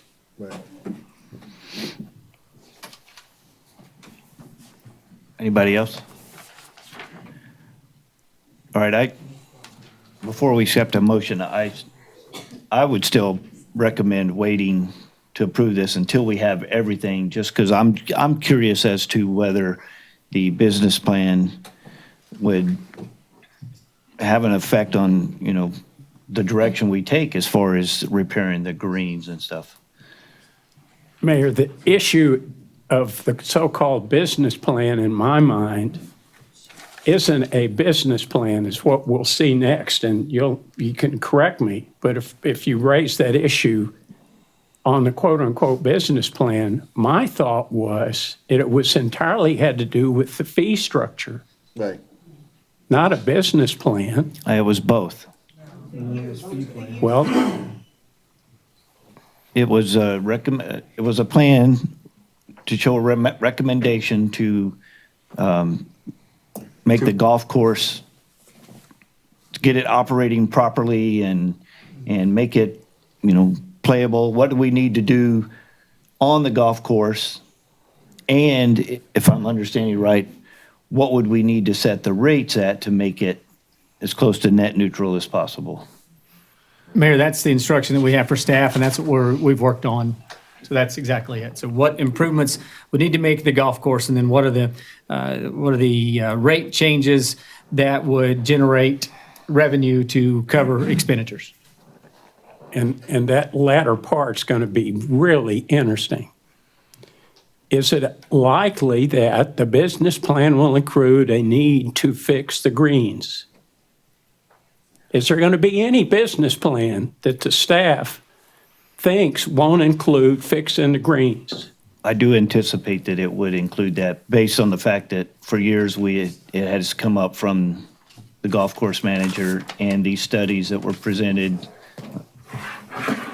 And Mayor, I appreciate the point you're making about delaying. Frankly, I don't want to do this another hour and a half next time, and so can I make a motion and we'll see if something happens?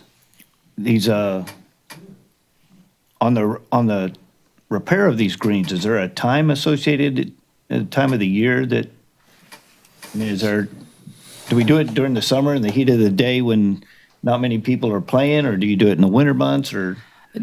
Typically, Mayor, any answer it's almost like a statistic. Any answer can say that it can work. What we look at is during the winter, as long as the ground isn't frozen so that you cannot penetrate it with a backhoe, then you're able to tear it out because you're going to bring in new dirt and material.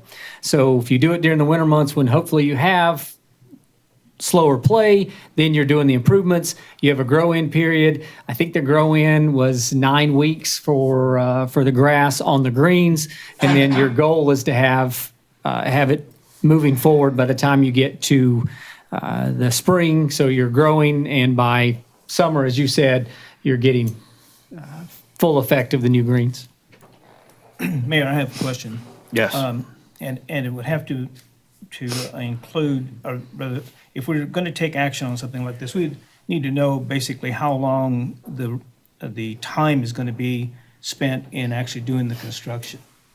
Because obviously, if the growing season is later in the year, And we may want to get ahead of the growing season and have everything in place and ready to go. So I would be concerned about how long is this process going to be before we even move to the cost associated with it. So do we have any idea about time? Mayor, when we talked to the USGA rep, he gave us the idea, and this is where this came from with that study. The USGA rep said a quality contractor can rebuild a green in 7 days.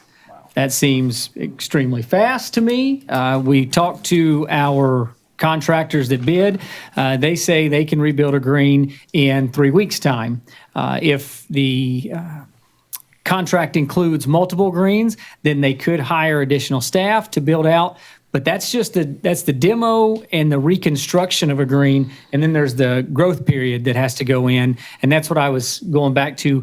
I believe that's a 9-week period based on weather. So those factors all tie in. So in theory, if you look at a 3-month period, that should provide sufficient for reconstruction and growth. So it's entirely possible to have these greens reconstructed and ready to go by summertime. That'd be an accurate statement. Mayor, weather permitting, like everything else, I would say yes. What's typically the highest play season? Is it the springtime or is it the fall? Spring and fall are two higher. Fall typically, looking at our numbers for the last couple of years, fall has been higher. Unless you have a flood. Well, right. So potentially this could disrupt play in the springtime, March and April? Yeah, but that's prior to your growing season, so that's when it's the best time to do it. That's the best time to do it, yeah. Mayor, part of that discussion, Mayor, is if you do this, if you do any green rebuild, what the typical plan is you have two options. You either take the entire hole out of play, or you build a temporary green. Temporary greens are something that are not really difficult to build. You build the temporary green, you take the reconstruction area completely out of play so that it has no traffic, which is the value for allowing that new green to grow in completely. So even if you weren't doing a reconstruction project, if you were just taking off the grass and redoing the top 2 layers with the soil and then the green, you'd still cover that completely so there was no play on it. So you'd do the same thing. You'd rebuild a green or take that hole completely out of the round.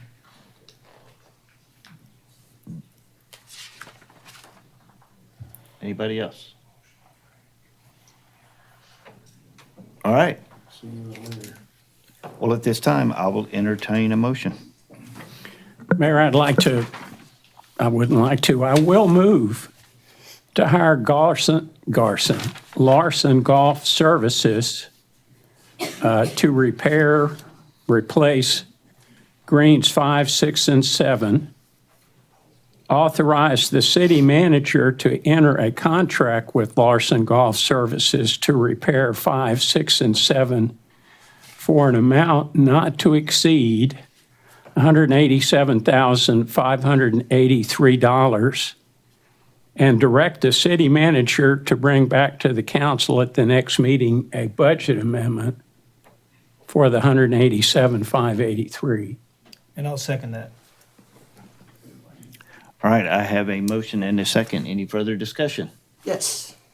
So when we had airport discussions over trivial amounts of money, I've recused myself, and I'm begging you guys to see the conflict of interest and recuse yourselves before you order the code red.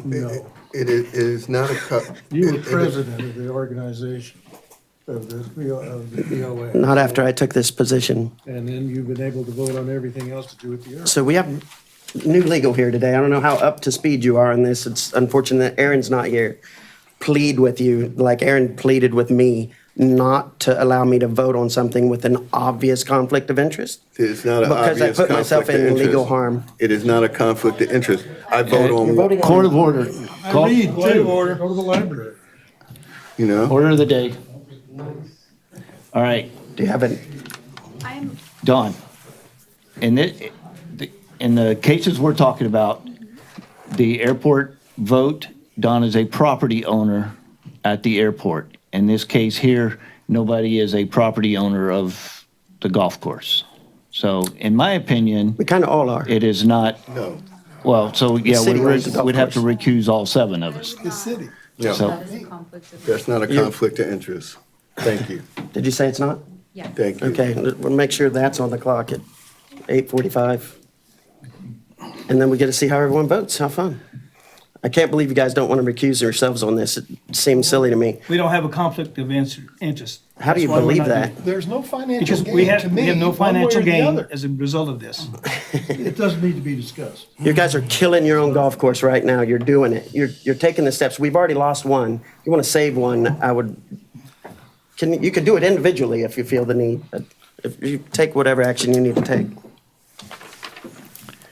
all right. We're going to take public comments, of course, right, Ed?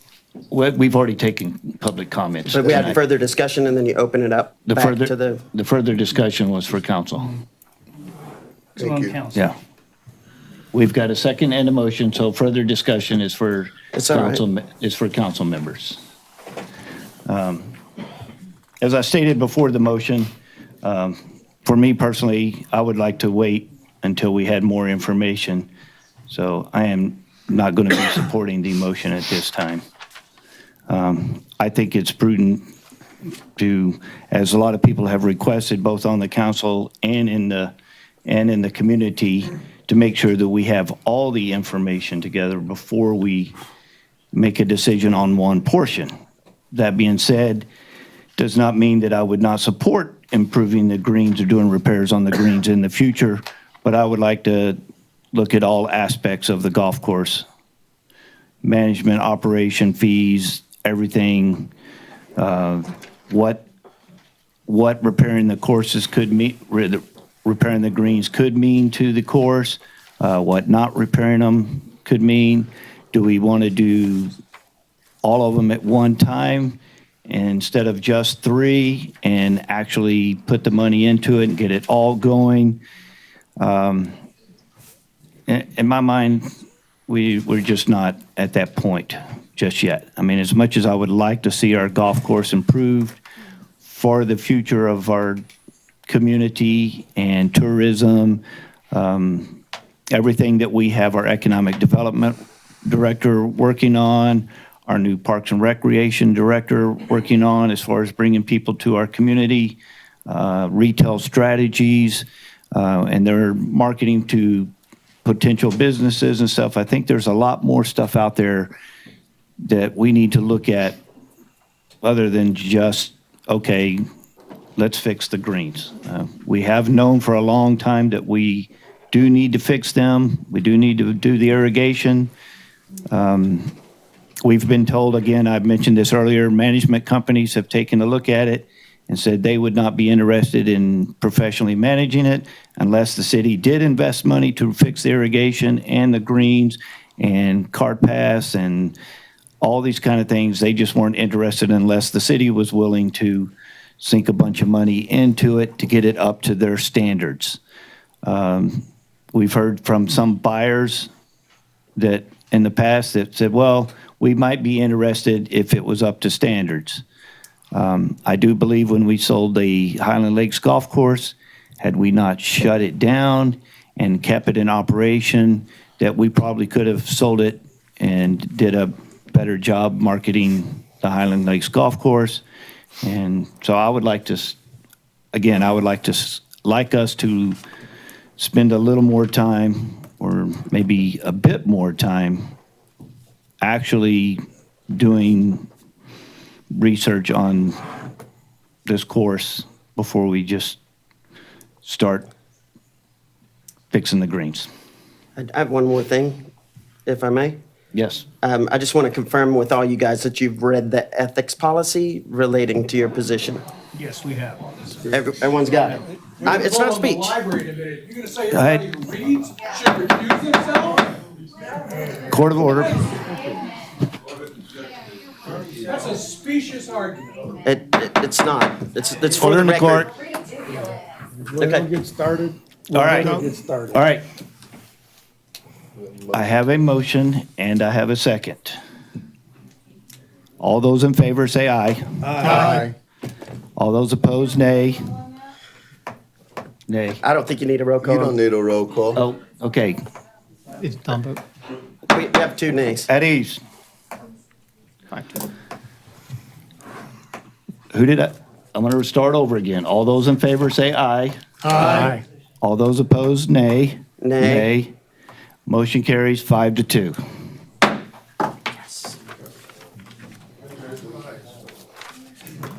All right. So we're going to be going into agenda item number 9. I have a feeling there's quite a few of you who are wanting to leave, so we're going to recess for 5 minutes.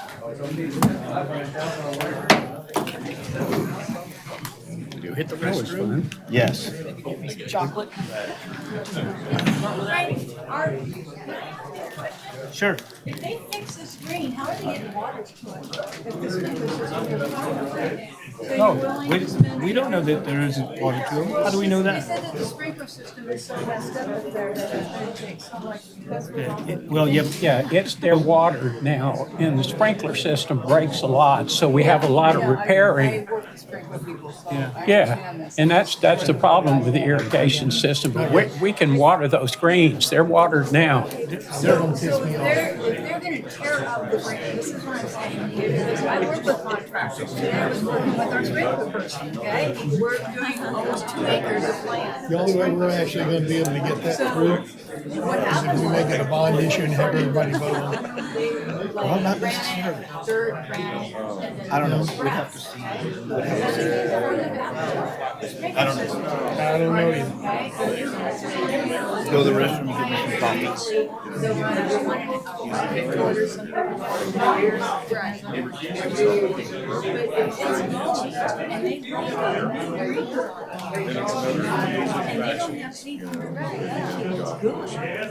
I don't think there's a real problem with hooking this, but something that's good. There may be breaks that occur. That's the thing that we've been seeing happen over time, is that because of the age of the system, there are breaks here and there. They get repaired, you know.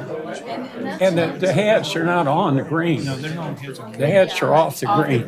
Right, Spray to the green. right, right. My stepfather was a professional golfer, so I do know how that works. But they spray off and they go down like that. That's the green also has some type of mist to it. The water is going off. And they don't do that. Sit on the green. That's the problem. That has been the problem so far, is that they weren't greening. Right. And so that's the thing that we're And gonna. then, so this team that's doing this, are they, the contractors, are they sprinkler people? Because you're gonna need, those people are usually separate from the contractor, they're subcontractors. I'm sure that they're gonna get the appropriate. And that's the key thing too, you need to know, like if they're saying this is an old system, and nobody probably knows how to work on it anymore, there are people, there's Accent Sprinkler, John, teaches at the ACC, he's been around for 1,000 years. I mean, he would give you all sorts of things to be looking for. He has been at our condo, and he's been out there that should have to be put in place. There's all sorts of, unless they completely screwed it up. Yeah. A lot of times too, you dig the trenches and do all that, you get it laid faster, cheaper, than someone coming out there spending $40 to fix something that costs you. I think that generally the problem that we've had out there with the sprinkler systems is that they were put in at 2 different times, different kinds of materials, and then the repairs were made with different kinds of materials. So I think that's where the rub is.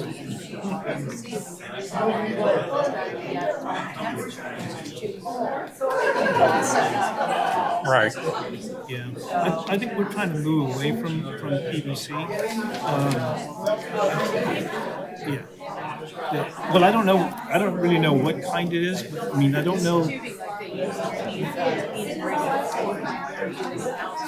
Well, I don't know if it's, I don't know exactly what it's like, but the product itself, I'm sure, is not PVC. Right, it's not PVC, no. It's a tubing, it's a hard, I think you probably know what it is, they use it underneath, they do houses now with it, they do plumbing in the houses with it, it's a hard hard Yeah. too, when it comes to different Right. sizes. Right. And then if they spike it, it's a lot different. That's what I'm saying, that has to hook up to your previous PVC. I bet you we're gonna have to replace the whole thing, the whole shooting match. That's why we got so much money in it. I think that's. I don't think you can fix it or piecemeal what's there now. And that, I think that's what I'm concerned about. It's like, okay, you're fixing 3 holes. We can't impede play by, There's another issue that I think the do 3, aside from the fact that we're bumping up against some numbers for what we ought to keep in the reserve fund. I want to make sure that what we do works, because there's so much stuff that we've done, and then we go, oh, shoot. So I want to make sure it works. And whoever you're contracting, you need to be asking those certain questions. You need to be asking, will you use our system that's up with our old system? You need to ask all of these questions before you get in the legal. Because they can't answer them. you're absolutely right. But right now, the only thing that we've really done functionally is to select the contractors.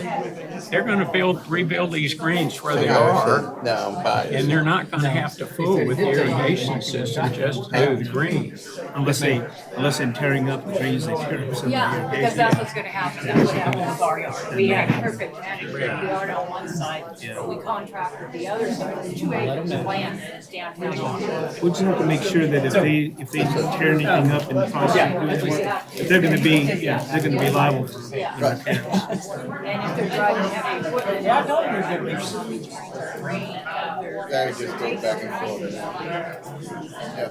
He sends us an email saying, well, make it a non-hole course. Well, 567 is going to be non-hole plan. So, if it goes to a non-hole course, 3 Renovated holes, those 3 holes will be done. That's my big dinner right here, buddy. The main thing that is being approached in these repairs is the fact that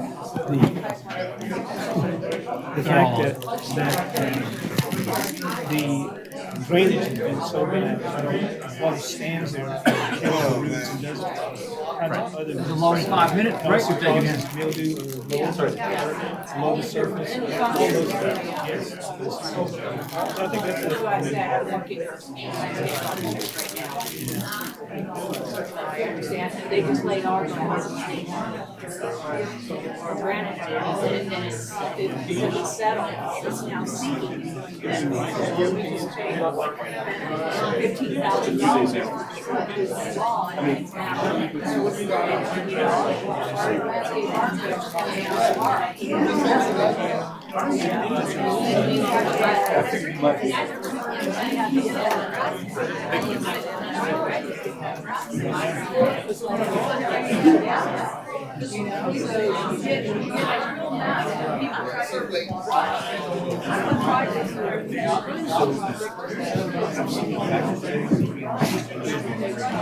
It has to be inspected. We have a city engineer that's going to see everything.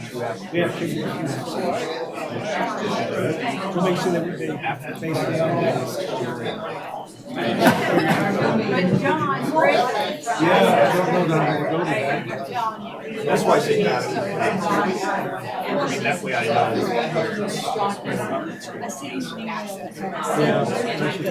I sent it to Amber. She's not here, which Alessandra's here. That's a common. That's what she said. She responded back and she said, we've got the same forms. So I just asked her that if approved, if they go through and do that together. And she said, we'll go over it. Yeah, I got the name. What's that? That's why they're State Farm and not everybody else. Staying power. I told the mayor, I said, I appreciate it. I like it. Yeah, I think that's great. It's very clear on what's covered and what's not covered and stipulates what the underlying coverages, the workers' comp is keeping. Right. As I said, it's probably a low probability. It could potentially be a high consequence. Heck yeah. And if we're going to do it anyway, we might as well make it right.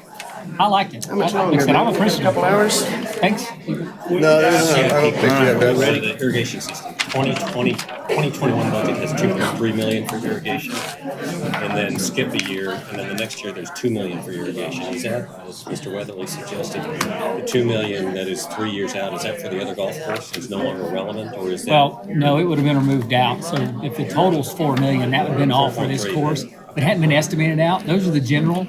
That was for this course. Yeah, that'd have been this course. Yep. Accuracy. We deleted out everything from Highland Lakes last year. We need to remember to bring our budget documents with us, because I don't ever have that stuff pulled up on my screen or anything. Well, I mean, I can pull it here though. Well, we got the I library. have to look at you We to just have answer the these library. questions, We because I can don't do have. minutes, right? I got the book and I can bring it just between the two. Yeah, of us, consent put 'em on agenda. there So we can look at it and I'll just start doing that. 'Cause I'm like, I mean, there's just so many I don't questions there. At some point, though, it goes back to if someone pulls the research. It's like the minutes from you guys approved the minutes from the retreat. Did we get Darcy's last? You could read the minutes from the retreat and see what that discussion said. Because an individual said they didn't see it anywhere, they could have read that from the last meeting. So it can be reviewed. are we ready? Dick?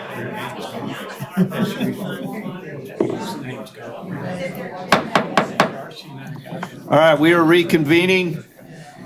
We're going to go into agenda item number 9.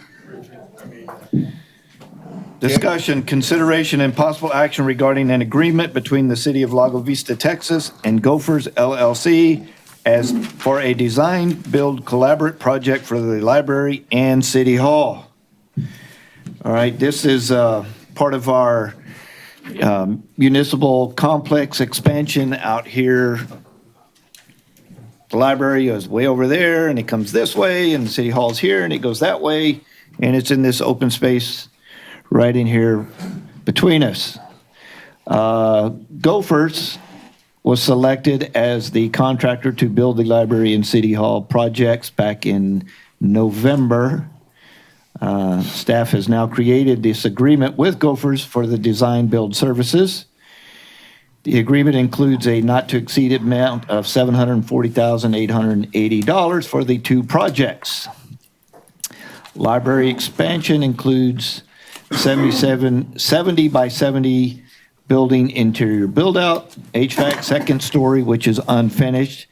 That'll be a future project at some point in time, but we wanted the building to be built so that when we get around to that future point, it's already set and all we got to do is pull the roof off and go up to the second level. Exterior balconies, interior stairs, and a balcony. Front exterior of the building will be glassed. City Hall expansion includes a 30 by 100 building with interior build-out, HVAC, 4 interior walls, glass front. Our mission tonight is to decide whether we want to direct the city manager to execute the documents. And I have Josh as the lead for the city. If you have anything else to add to that at this time. Mayor, the only thing I want to add is I just passed out to council just a general design that was presented by Councilor Bartholow 6-8 months ago when we met with a group from the Library Advisory Board. And I think there might have been a member of the Friends group there and with the library director. This is the building that Councilor Bartholow had presented. It was just a random presentation in the discussion of, hey, this is a potential aesthetic look for what the building could look like if we're looking for a metal building, and it could provide utility. We've used that based on the comments there in working with Gophers to try and see what that would look like as a library, a design idea for the library expansion and for the City Hall expansion. So I just passed those sheets out. I do have a couple extra sheets if someone wanted to look at this general idea just to see where we're at, but that's the thing that I'm not sure if anybody's looked at.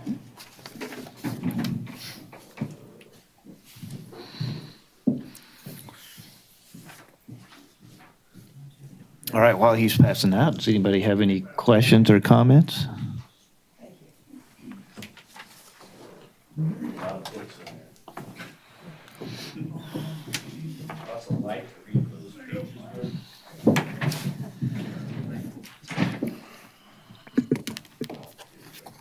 Council? Oh, oh, yes, yes, definitely. Right, questions, comments from council? How long is this, how long a project is this? Mayor, we're looking at a 9-month project if you're constructing both buildings, and that's from start to finish. In the contract, we've actually put in there 10 months. Is there any kind of performance clause in here? What we have actually in the contract is we'll have a performance clause for cost savings, cost savings performance clause should the contractor come in under budget, and then there are penalties for going past the timeline. And that's something that council's requested in the past. He's bonded. Yes, sir. It's a comment, and I'm okay with moving forward as we indicated or directed at the last meeting for the 470 or 748.80. But since this is a design build concept, I don't think the process for the council's purposes is over until we see what this building will actually look like to include the landscape. And so, and when you do a design build, that's what you kind of expect. You move first steps, figure out what you're going to do, generally what's going to cost, get a not to exceed number. So that's just a comment. The question about what's the second story unfinished? What does that mean? Unfinished. Mayor, on the library expansion building, the comment from council was you want to have buildable build-out space so that you have a shell space that is not currently used, but when it's time to expand, then you expand that. So if you look at the picture handout, you'll see the bottom level is the area that would be used. And then there's that upper level, which actually comes out into what would look like a balcony space. That would create the second level. That everything on the top would be unfinished. And then if we decide to finish that out at some point when the use is there, then you finish out that complete space so that it is completed so it could be used for whatever services would need to be by the library. So looking at this building, the way it's presented here, the second story would, what would be the appearance of that second story? Just like this? Point.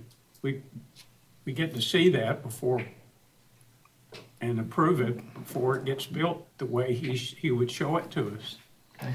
Yeah, so you'd see that second would just be that basically the floor or the ceiling of the first floor and a unimproved floor above, and that would be, there would be a lot of work that goes into that second story at that time. But it would be floored and there would be access to the second story built into the bottom? Mayor, yeah, so you would create the staircase on one side and then you would effectively block off a staircase for use and access because you wouldn't use it at that time. It's that spare room above your garage that the teenager lives in. Anybody else? I think when we hear a little bit more, librarian has access to people that help design interiors, that'll help the developer design the interior space and make sure it is functional for its purpose. Yes, well, we're definitely going to be counting on the library staff for functionality and design of the interior. Yeah. All right. At this point, I'll open it up to, let's see, I think I have some people that have actually signed up. I have Mike Zidell.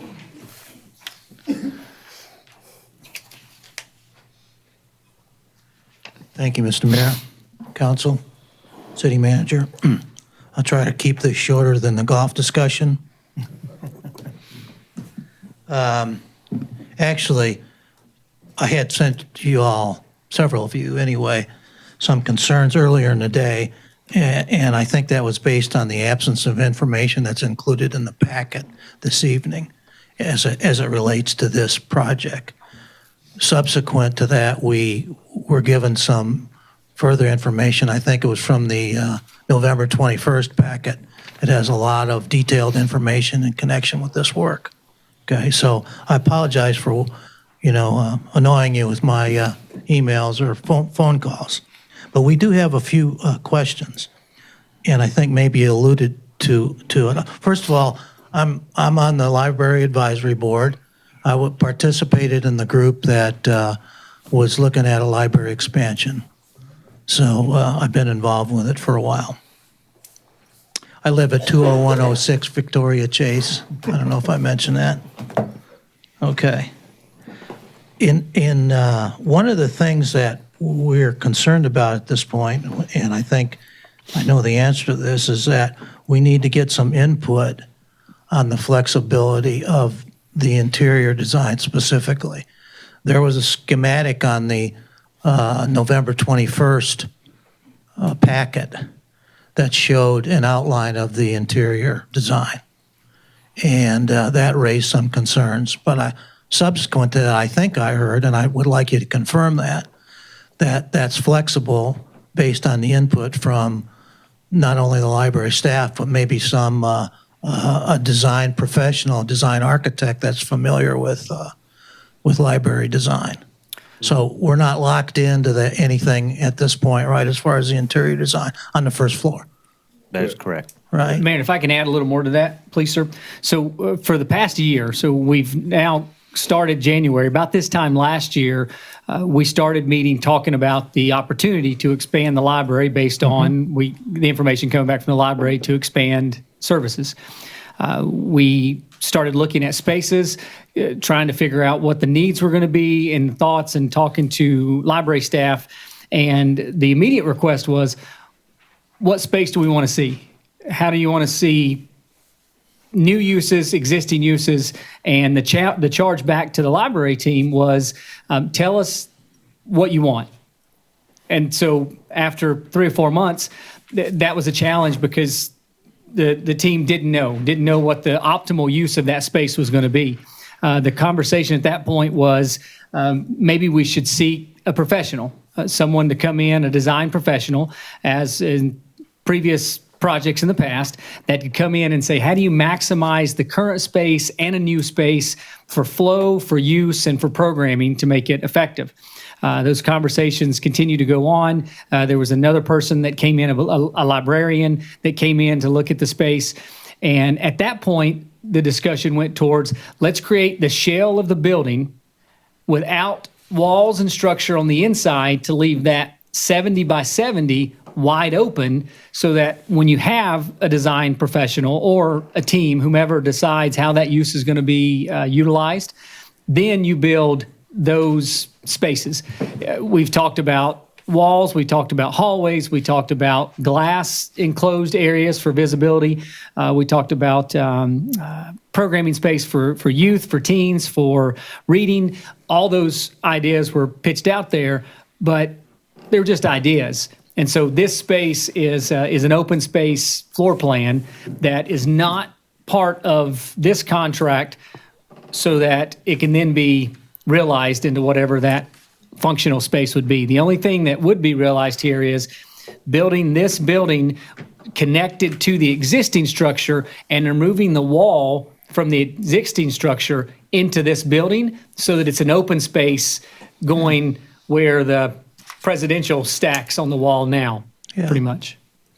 Okay. Well, thank you for that. I'm vaguely and sometimes intimately familiar with what you were talking about, so appreciate that. That's good clarification. And I want to refer back to at this point, I think our only concern was that we wanted to get some input from library staff and potentially others, so that we could create an environment that will last for our citizens for several years to come. And that's our goal. I think we're all working towards that. So again, we're counting on it. We're counting on it, right? So, I don't think, and You maybe. don't want me to design it, that's for sure. What's that? So you don't want me to design it, that's for sure. Well, maybe you're an architect and you're, you're capable of doing that, but if not, why? Okay, thank you very much, I appreciate it. Thank you. All right. Dale Mitchell. Thank you, Mayor. Dale Mitchell, 20908 South Ridge. I commend the City Council for going forward on the municipal complex plan that we talked about back in 2009 when we built the police department and looked at the rest of the area here. Bill Angelo went out and chased owners in the Philippines around and procured the 2 lots this direction to the east. And the Friends of the Library owned a lot closest to the library that had been donated to them by Dr. Wynn and his wife, Leslie. So we had a plan there at that time, a municipal complex committee that was put together and said, what do we do with the entire complex now that we're dedicating ourselves to the police department to be up here? And you're now in the process of starting to do that. The Library Advisory Board and the Friends of the Library Board put the plans together for an expansion, thinking that it was something that was going to be needed. And then about 2011 or 12 is when we found that the ESD gave us the Shorty Ludwig Fire Station, which was on the far side of the library. And we took that existing building and with $220,000 of city money, took that fire station and did some other rehab work within the existing library. And then the Friends of the Library took $95,000 and added it to what the city had and built out and furnished the new library along with a $50,000 grant from Tucker. So that was what we got accomplished back in that 2012 timeframe when we did the rehab over here. So now you see how very important the library, meeting room, and et cetera are to the community. It's the most active place you can have because it's always booked. Everybody's meeting there, and there's a lot of activity that go on. And the age groups are all the way from the very young to the very old, including myself. And I do appreciate being appointed to the Library Advisory Board, which is the reason I'm up here saying that in looking at the package that was in today's council chamber packet, there's a lot of details that nobody knows a thing about. We haven't even seen a picture of what the facade would look like. There's a hint that there's going to be a central entranceway and then perhaps halls and meeting rooms going to the right in the city hall area and then going into the library to the left. So in contrast to what you just did on the golf course, you have specific ideas to what you're going to do with your money there. Here we have a very sketchy plan for what a design building could be. So we are anticipating needing to go through several steps of design. We'd like to see what it looks like. We always like to see what it looks like, right? And I did not hear any comments from anybody that I talked to today on the expanded library design committee, subcommittee, task force about them asking for glass fronts. They said they needed windows. And there are a couple of people from that group, Sharon Mackett, the chairman of the Library Advisory Board, and Christina Frisbee, who's an assistant librarian, who've attended a couple of seminars on how you go about in putting in additions to libraries and how you design that. So I'm just hoping that you give all the right people the chance to have some input on actual design and that you do get some professional architects involved with coming up with a plan that the entire community would be very proud of for our enhancements to both the City Hall and to the library. And in that municipal complex committee back in 2009, we had pictures that said what City Hall could look like if you replaced the red brick with a stone veneer on the outside. And you did some things with the roof to perhaps make it look a little bit more like a slanted roof out there. So All right. Thank you. Thank you. That is all that I have signed up to speak right now. So anybody who didn't sign up would like to speak, and we'll start with Larry. We'll just go around clockwise. I'll just be quick. Larry Levy, 5604 Clubhouse Drive. So I just want to ask Mayor Tidwell, because I was in a budget meeting on this library, how many students are in the high school? How many students attend the high school, do you think?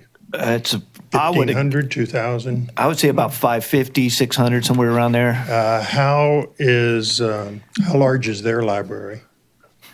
I do not believe, when my kid was there, they didn't really have a library. They had It's a media, amazing. kind of a Interesting, isn't media it? room. So this building that y'all are planning to build, which, is it really an addition for for City Hall itself, since the idea of using that mall out there to move to? Is that what the purpose of this building is, or is it really for a library?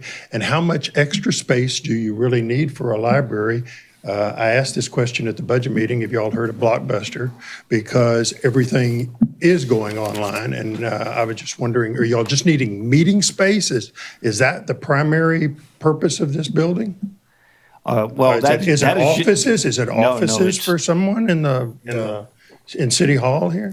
No, it's definitely not just for more meeting space. It's a combination of everything. They've asked for more storage for their books and more computers and a little bit of everything. I would probably turn this over to like the library director or something to address more of the specifics, or to Josh actually for the That's fine. specifics. I just wanted to know what the size Now- was. How is the library working at the high school? Is it working all right? Thank you very much. As designed. Thank you very much. Use this one. We'll go around. I got back here in the back, please. Hi, my name's Darcy DeVoe, 20223 Travis Drive. This building to me, because I look at we're right next to you, and the police station, that's us, the complainers. This is ugly. This is just plain ugly. This looks like something you'd put out on a farm building and put tractors in. And this is exactly what this is. We have a metal building in Oklahoma that we put tractors in. It looks just like this. I mean, the building that you have now, that it looks like a little house, the library. And to put this next to it, I mean, would you brick it? Would you just leave it like that? I hope you have architects that are going to design this. I mean, I don't care about spending the money. I think spending the money on a library is great. I think spending the money on a golf course is great. I think spending the money is great, okay? That's not the problem. But when you start designing things that don't fit with what you have, it becomes everything's all like, it's like when you build brand new buildings next to mid-century modern buildings or Victorians, it starts looking all like nobody thought about it. And I see the picture on your Facebook all the time, Mayor, and that's a beautiful picture of downtown, what it should look like. But this, yeah, no, that was just a reference of what the building kind of shape. And you should probably get an architect that understands libraries as well, because as they were saying, a glass front library is not really good for the books. Sunlight is not good for books, okay? So you would need a whole different type, nice windows, yeah, but they would need to be tinted or something, because you shouldn't have this direct sunlight into books, it ruins them. So there's a lot of things, but the architect for sure you need. And that's why we go with the design build, so that we can design it. Right. And will that be like a meeting like this and we'll all get to see it? Or is it going to be like somebody designs it, then you guys voted on it and we just see it? No, it'll all be in public, open All right. open public meetings. Okay. Thank you. Mayor, one point to make too is that if you go outside, maybe not tonight, but tomorrow, and you look at the building you're sitting in now and the library that's there now, and the fire department bay that's there now, they're the same structures. They all are metal buildings with some finished out. So You don't build $1 million addition to a $100,000 primary building. It doesn't fit. So if we talk to I think there's only one architect sitting in the room right now. If we talk to the architect about the quality of the buildings we're in, then the architect's going to tell you the quality of the buildings we're in right now aren't of the highest quality. These buildings have issues that are systematically troublesome, which is why the idea of building a new structure is valuable. But if you're trying to expand and extend the life in this municipal complex, as Mr. Mitchell pointed out, then you actually make it match what is existing in this complex. I understand that, because that's what they do with metal buildings usually. They'll build the metal building. You can put a home in these. You can put all sorts of things. And then they do a veneer over the exterior, and they can do a roof on it. They could do all sorts of things. I understand that with the metal building, but just how this looked, to me, this matches nothing. But also, is this going to go in between here and the library? Because what happens to the farmer's market and all that work that they've just done out here? May, the farmer's market's actually been involved in this discussion for 6 months. So their plan is actually, you'll see the next market, they're going to start being in the center of the town square here in the middle. Their whole plan from the first time they met with us was to be set up their stands in the middle of the parking lot area so that they have space on both sides. But I mean, I come up here every Friday and every Sunday, and the way that they're using it now is because it's nice because you have trees and there's shade. And the problem that they had before out on the highway on 1431 and then on Lowman Ford was that it was baking them. It was too hot. Nobody wanted to go there. And now that they're in here in the shade and you've got some tree structure, you have people coming. And I personally feel sorry because those farmers market put a lot into that, and hardly nobody is going out there on Fridays and Sundays. I mean, it's sad. And it's like, that's something in this community we should be backing because they work hard. Well, and just so you know, the actual structures are going to be in the back portion of it. Okay. So you can see where KLVB's laid out their trails Right, and that's stuff what I'm like talking that. about. All of that is still going to be in existence. Okay. So It's on the back. you'll lose the visual of the apartment complex behind you. You'll look at Which is City good. Hall and the library building, and it'll be cut down Okay. some. But you'll still But for have the this most little- part, that will exist and will be developed, I guess you could say, as part of KLVB and anybody else that would like to use that area for activities. Okay. We have the temporary stage right there now, and Right, we're looking at a more permanent type facility, and so. And the Christmas tree and everything else that has to go out there, and the 4th of July parade. And Thank you. Personally, I just like to take it to the ground and build new. All right, I believe we're to you. Jackie Goodwin, 4501 Nettle Lane, Lago Vista. I agree with everything she just said about, making this all look kind of flow together.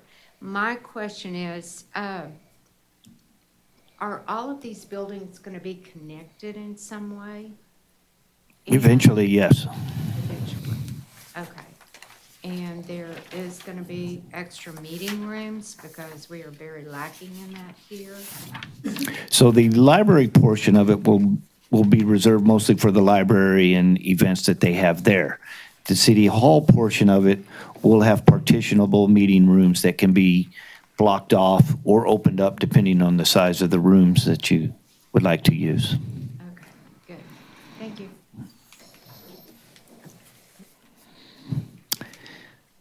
Paul? Good evening. Happy New Year's. Happy New Year. Thank you. When I moved here and began construction of my home in 2000, yes, sir. Name and address. Oh, I'm sorry. Paul Roberts, 5312 Mar-a-Lago Drive.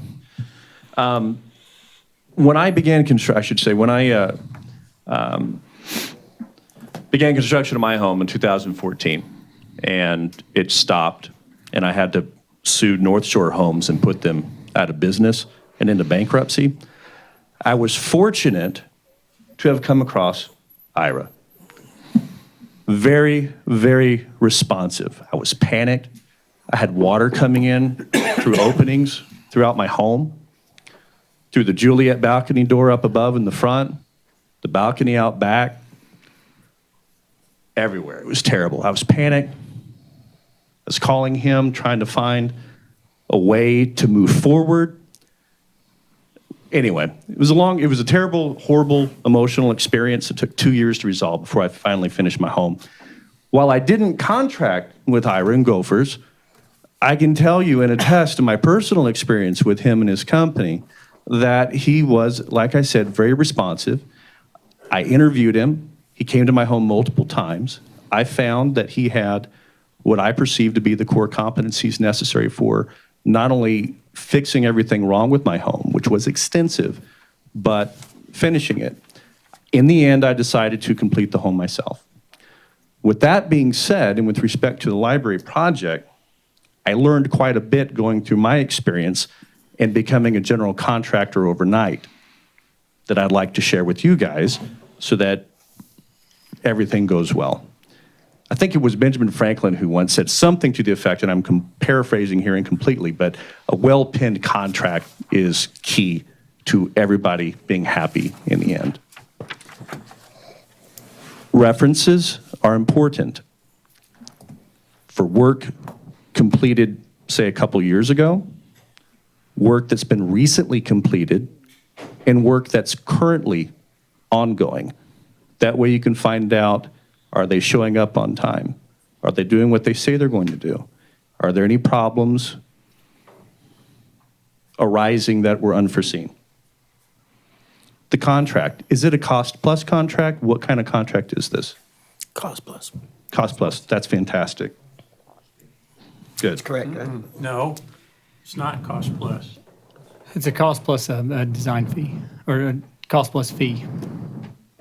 Well, it's not to exceed. Okay. It has multiple facets to it, but So all it's a these cost, things so it's a are cost-plus contract. You're contracting with with a not to Gophers exceed quality. for a certain markup, Right. and the contract shall not exceed a certain total sum, correct? If go. it does, There we there's go. penalties, et cetera. All right, good, great. Before you release each and every single draw, get an all bills paid affidavit. That ensures that if something unforeseen happens to the contractor or his subcontractors, the individual is personally liable so that if there is a bankruptcy, it follows that person and it's not absolved through the bankruptcy of the legal entity. Third-party inspector. I learned that one as well. Mortgage companies send out their inspectors, they pull up, they look out the window, they take pictures. Don't settle for that. You need to get a good, competent third-party inspector. Generally speaking, you're looking at about $600 a trip. That's what I was paying. They'll come out, they'll crawl up in the attic, they'll get up on the roof, they'll look at everything, I mean everything, and really look at it and make sure it's being done correctly. And that's a great thing because any good, competent contractor is going to want to work with that gentleman. It's nice to have an extra. So Time's up, sorry. you've gone a minute and 20 over, so. I'm sorry, I lost track. So with that being said, Epstein didn't kill himself. Thank you. I knew that would come out at some point. It was a good thing I did. All right. Is there anybody else who would like to address council? All right. If there's nobody else, it's up to council at this point.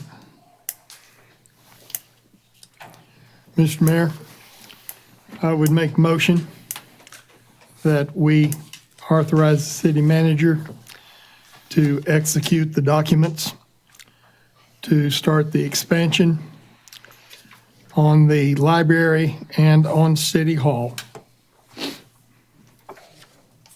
All right, I have a motion.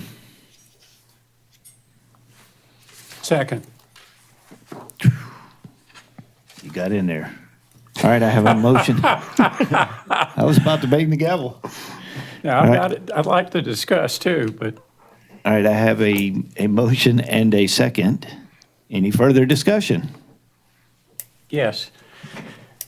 I hope that when this comes back to us, that, again, that we literally see what the building will look like. And there's two parts to that, from above and the facade. Okay? Let me keep going. I may have a question for you before we're through. I also hope that when it comes back, that a bunch of the people that are sitting in the audience today can tell us, we've seen that design. We've seen what the building is going to look like, and we like it. Or they're going to, somebody else that's sitting here with us, or some of their friends, or the Library Advisory Board may want to come back to us and say, you know, you might want to try this. I think the process, from what I've heard tonight, is going to involve at least maybe three different scenarios. But that's something that you typically will see when you get into design build. One is the clear glass, kind of what we saw here. We were talking the other day about this, and I wondered if blue glass might work because of some other places where the blue glass was put in, so that the parties at interest, before it comes back to us to decide, get to see that. And the third one, which was the original motion, is that it's clad to match the stonework that's on, generally speaking, the PD, but to some extent what we did with the fire station. So that's three different options, among others, that I hope folks get a chance to look at before we get it back. And that may take a while. I also want to see a landscape plan. In other words, what are you going to have? What's going to be on the ground between here and the parking lot? You know, it's turf, or there may be some kind of landscaping. And then finally, I bet you finish this project out with the interior finish out that we've talked to others may be getting involved in, that this contractor may not completely do the interior finish out, correct? Yeah, we're not going to. And the furnishings, folks, and this may be lunch, we're going to be closer to $1 million than we are to 750 to get the whole thing done. And I hope we do, frankly, because we're going to do it right. That's my guess about where we'll kind of end up. Well, you're talking about the interior, though. I'm talking about the whole thing. In other words, the 740, or it's 740 and change, Right. does not include the layout, the interior layout. So that's going to be some money. That's For sure. we don't. Plus the furnishings. And it may be that some of the stuff that happens during this next design phase, and I fully anticipate this, and if y'all that have gone through design build before know this how it plays out. Mm-hmm. The guy sitting here is going to come back to it. I will bet him lunch again. He's going to have a change order for us. And I'm okay with that, because that's the way the system works. That's the way it works. So we'll see. Are there change order fees?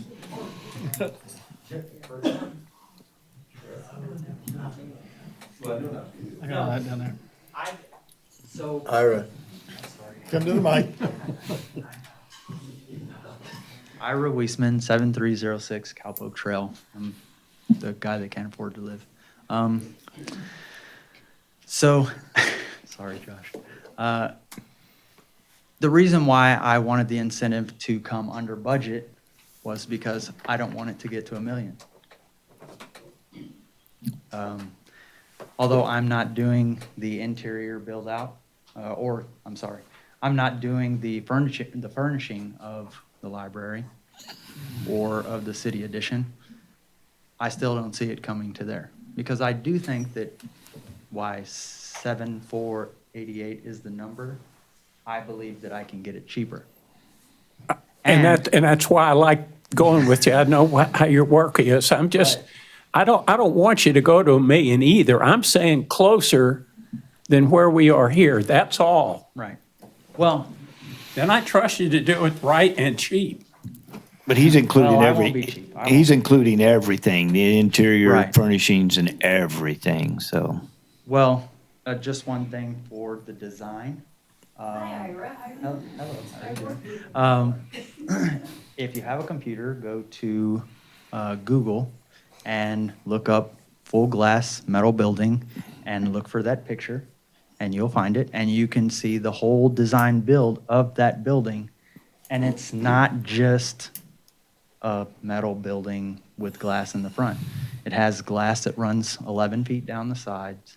You can change the color. I have in the budget variations in colors so that Whatever. you can have it. I hope that's what these guys get to play with. Also, Ed, you don't have to take the roof off to do the second. I'm It's just, just. I know, I just, Any other questions? Yep.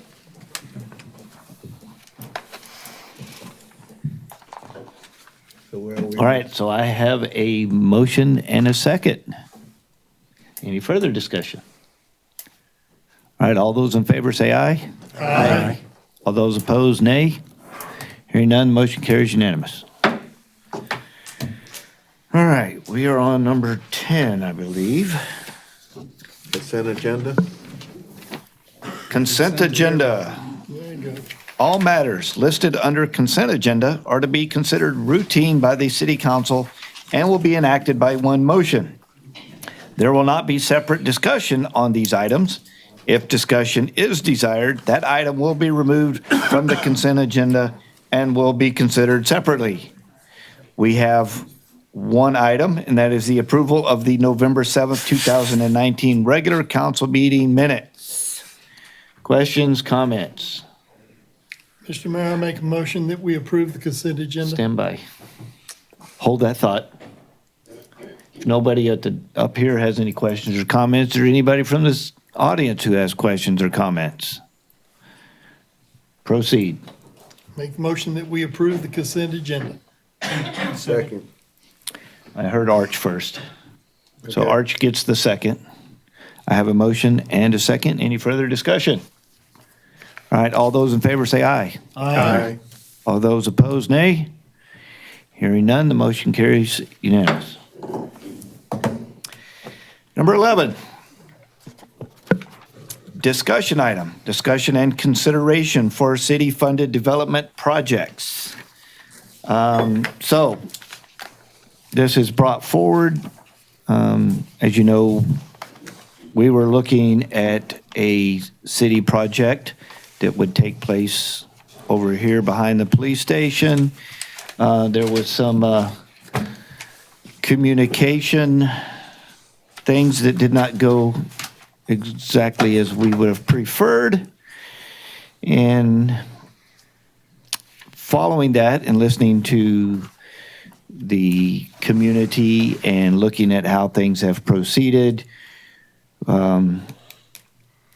are now looking at a policy to address the way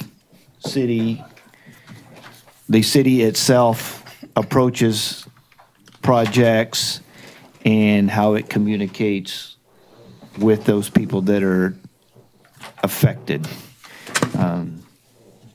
Tonight, our mission, this is a discussion item only. So for tonight, we're looking at just reviewing these points brought forward by Councilmember Frank Robbins, and from there, possibly direct staff. Frank? Shucks. I could have sworn it said discussion and consideration. I know it's listed under discussion item, but Right. I was hoping to get it on. Right, but I Actually believe, vote on a policy statement. So I I think we guess need it's to, a I think we parliamentary. have to have somebody develop the actual policy. No, the policy is here, says written. I'm going to make a motion at some point. I'm going to read this, and that would be the policy if it's approved. Do we have that to read along with you? Well, of course.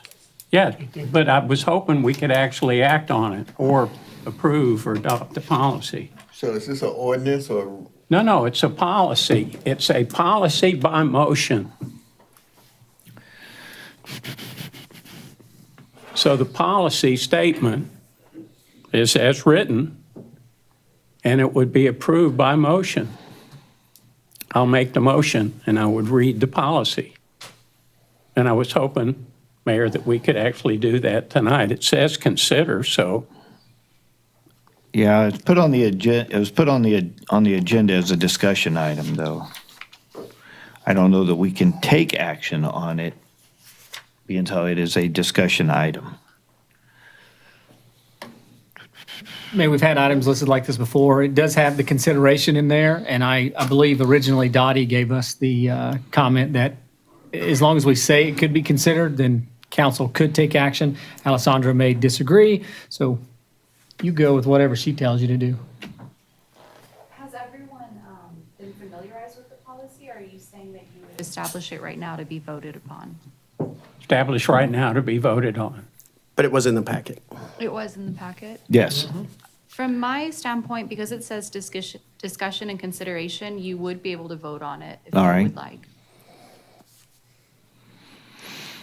Let me, Mayor, then briefly, before I actually read it, although there's a way to do this without reading it, depends on what you guys want to do. Some of the benefits, and I think some of this is actually probably rhetorical. In other words, this may be our policy anyway, but I think it's important for the council to make the statement.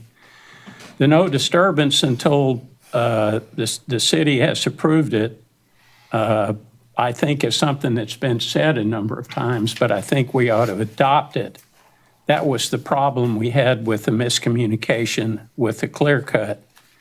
Number two, I think is beneficial because it actually says to include the tree survey, what we would look at. Some of that is what we discussed at the last item. Notice to folks within 200 feet, gives them a chance to actually see what we're going to be approving. And then finally, the proposed building and development has got to meet or exceed any of the standards in our existing codes. And when we put the information in the council packet, and that's what we'll probably see when we get to the City Hall library expansion, somebody would be able to actually report that it meets or exceeds all the city standards. And one of those standards is a new one, which is what the building actually looks like. That's the new design ordinance. So, Mayor, members of the council, to save a little time, I won't read it. I would simply state.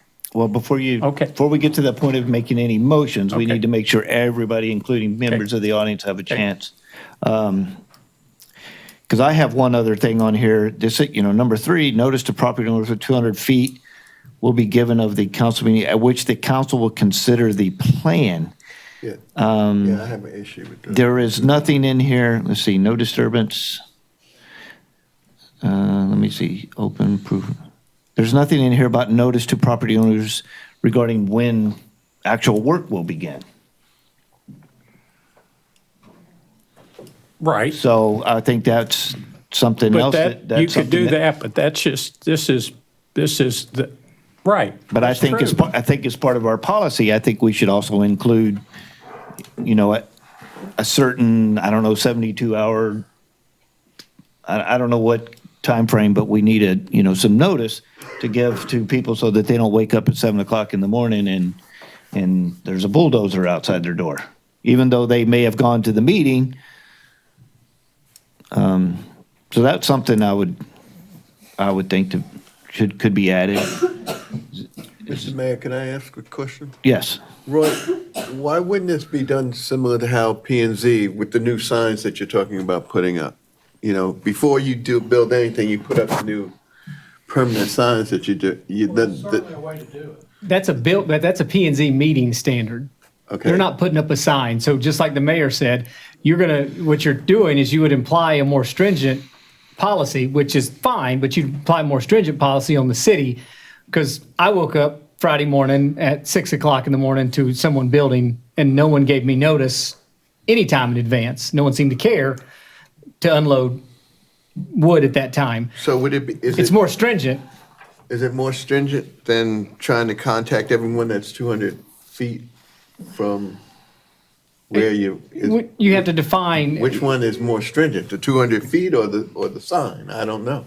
I'm just asking. Depending on how you're going to notify. So back to the notification, this says notice to property owners within 200 feet. So if there's a property right behind us and it's apartments that are all rentals, then you just notify the owner and then the owner handles it.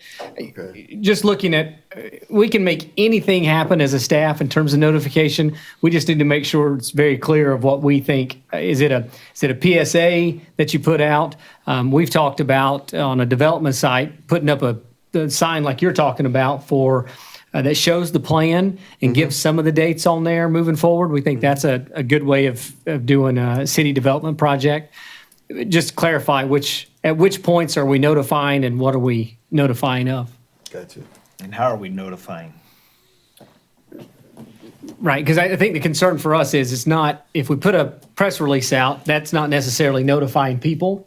Of course, it's definitely not going to get to that point because we can't expect people to check an email or to go on the website to see these things if they're not aware of it. So maybe it's a mailing to the house, maybe it's dropping something off, some type of effective notification.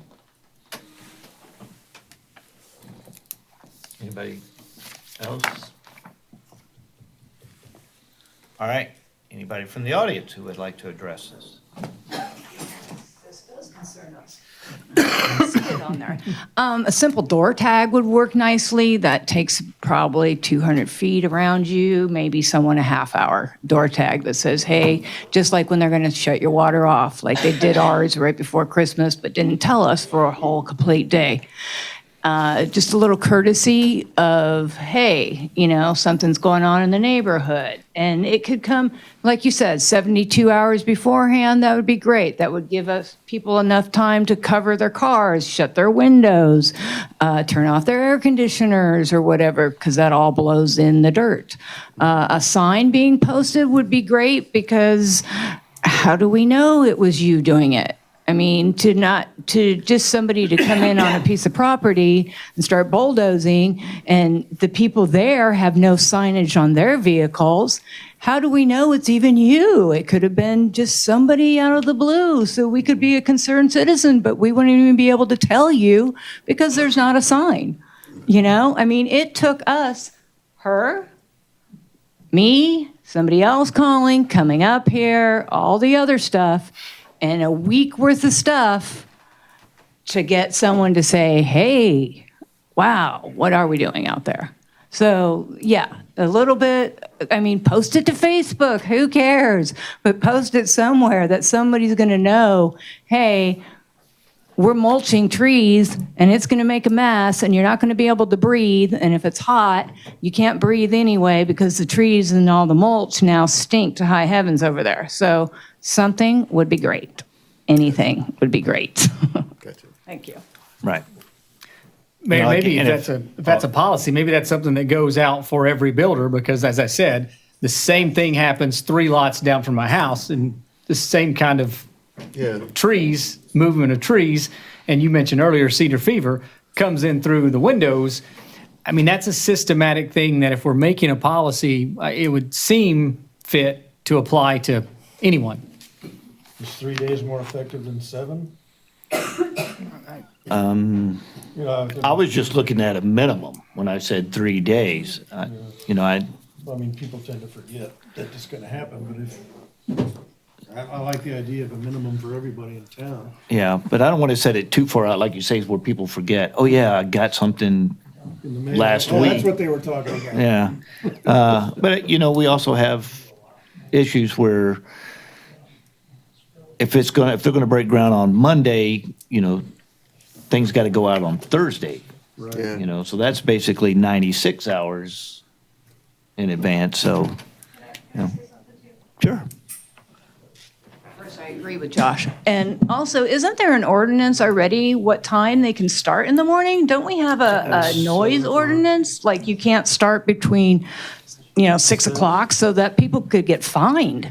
Mayor, Right? actually what it is, it's the heavy equipment. So Right. you can work prior you to, can't. you just can't operate the heavy equipment. So in Right. theory, you can unload wood off of a truck prior to, Right, but you because can't, yeah. it's not that loud, and the same as going later than Right, 7 right. PM. Same kind of theory. And do we have a thing like for Sundays? Do we have an ordinance that says you're not allowed to be working on a Sunday? Because Mayor, it's there- actually the same ordinance. It's the same Okay. thing. It's heavy equipment, And- or I think that's the wording, but I could be wrong. But you can So- still work on a Sunday. You just can't work with loud equipment. So CXR, or whatever the name of that company was, can be heavily fined for working on Sunday? Because I have video Work of on them. Sunday as long as they don't. use Okay, they heavy were equipment. using heavy equipment on a Sunday. Yeah. It's already written. Yeah, it's heavy equipment on a Sunday. I think they should be fined. Off with their heads. What was that, Roy? Well, we have actually, the Building and Standards Commission has already written amended ordinance that's going to be brought to you as soon as we have the website with the complaint form and all that. Okay, there you go. And it will change that ordinance to make that no longer. Josh is right. The way it reads now, it's just power equipment. Power tools, that sort of thing. And Roy, being on that commission, we did 7 AM to what, 6 PM? Is that what we settled on, do you remember? You think I remember all that? Oh, it's 7 PM, those 7 AM start and it was Monday through Saturday. So Sunday, Let's do 3 so the days. exclusions outside become stricter under the new Right. proposal. It will be an absolute exclusion. But if they're out there and they are doing that, what is what's the recourse? What's the recourse? If it's Sunday morning at 7 o'clock. Right now, Call the police. Call the police? That's the point of the policy, which is to say that it will be the city council's policy that you're going to follow our rules, period, end of message. That's the purpose of It this. was the city doing it. All, yes, that's the purpose. All citizens. So I just want to make that clear. It's the city doing it, breaking their own ordinance. Well, this is it. It's not the ordinance right now. Okay. It's an ordinance A that's future being ordinance. written to be approved. Right now, there is nothing to keep you from working on Sunday. Power tools and heavy equipment are restricted. Yeah, Yes, Ira.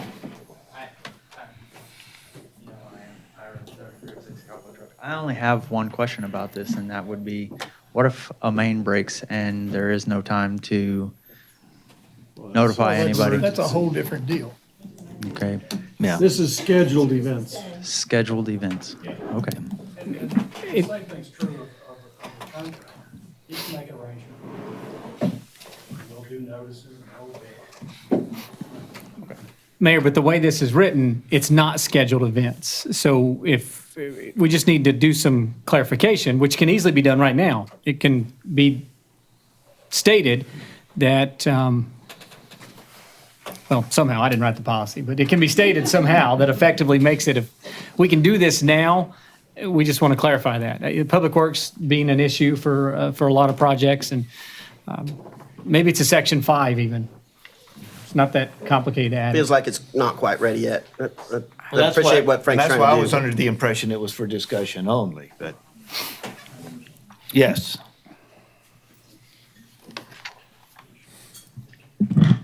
Donna Mummy, 20223 Travis Drive.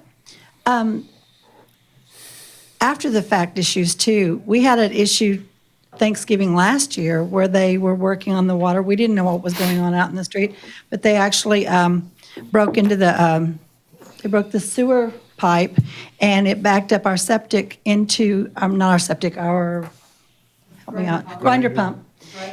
Dried it out, and it went into, the raw sewage was backing up into our park, right, just next door. And that was over Thanksgiving a year ago, and they said, well, we turned off the pipe.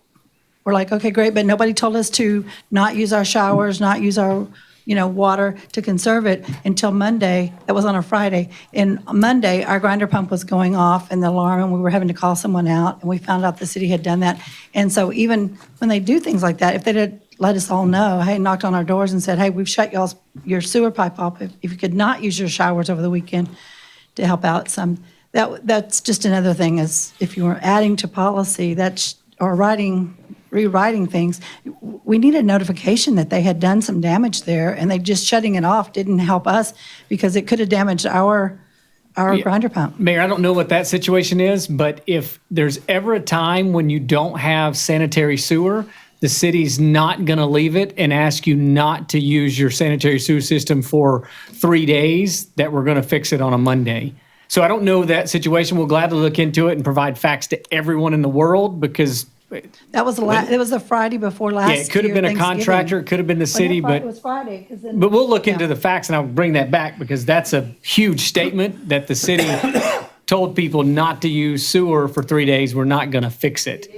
Well, they didn't tell us. They just left. You said They someone turned it said off. we turned it off. They turned it off, but they didn't tell us to reserve. They just turned it off. And they said, well, we turned it off. We went, okay, but in the Who said meantime, they turned it off? the guys working out there on the street. But is told that a us city staff on You tell Thanksgiving? me. I can't tell Yeah, you I because don't I know know. nothing about it But this was, because we've all been here. It could be a private we've been dealing with contractor. this for about could've been a 15 months now, contractor. the water. I'll look it up. I'll sewer, figure it right? out. Anyway, it happened, right, and it was Monday morning, the grinder pump was going off, the alarm thing beeps and all that, and Nathan, our local guy, went out there, and he went out and talked to the people of the street, and they said that, well, we turned it off, and we said, that would have been cool to know.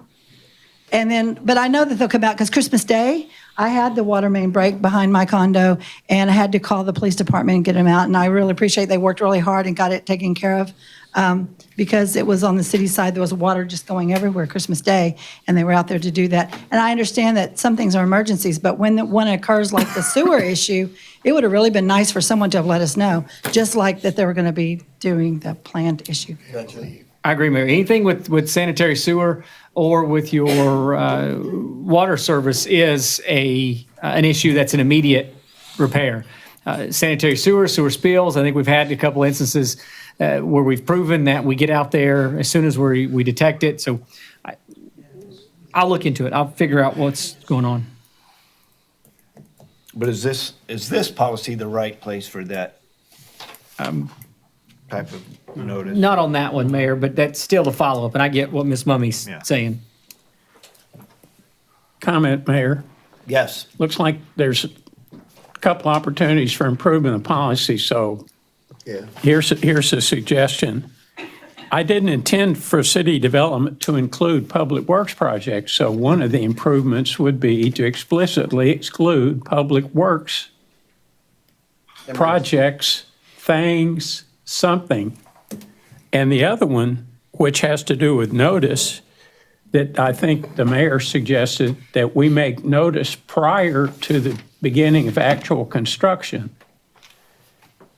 And so those are two improvements that I would suggest that we ask staff to come back and improve this policy statement, at least on those two fronts. Yeah, if you're good with You that. okay? Mayor, exclude public works utility projects? No. Yeah, public works, period. I didn't intend for this to apply to anything except stuff we're going to build, not public works projects, which for me is roads, water, sewer, Mayor, if I may suggest. maybe power. Yeah, the way this is written is just going to paralyze us.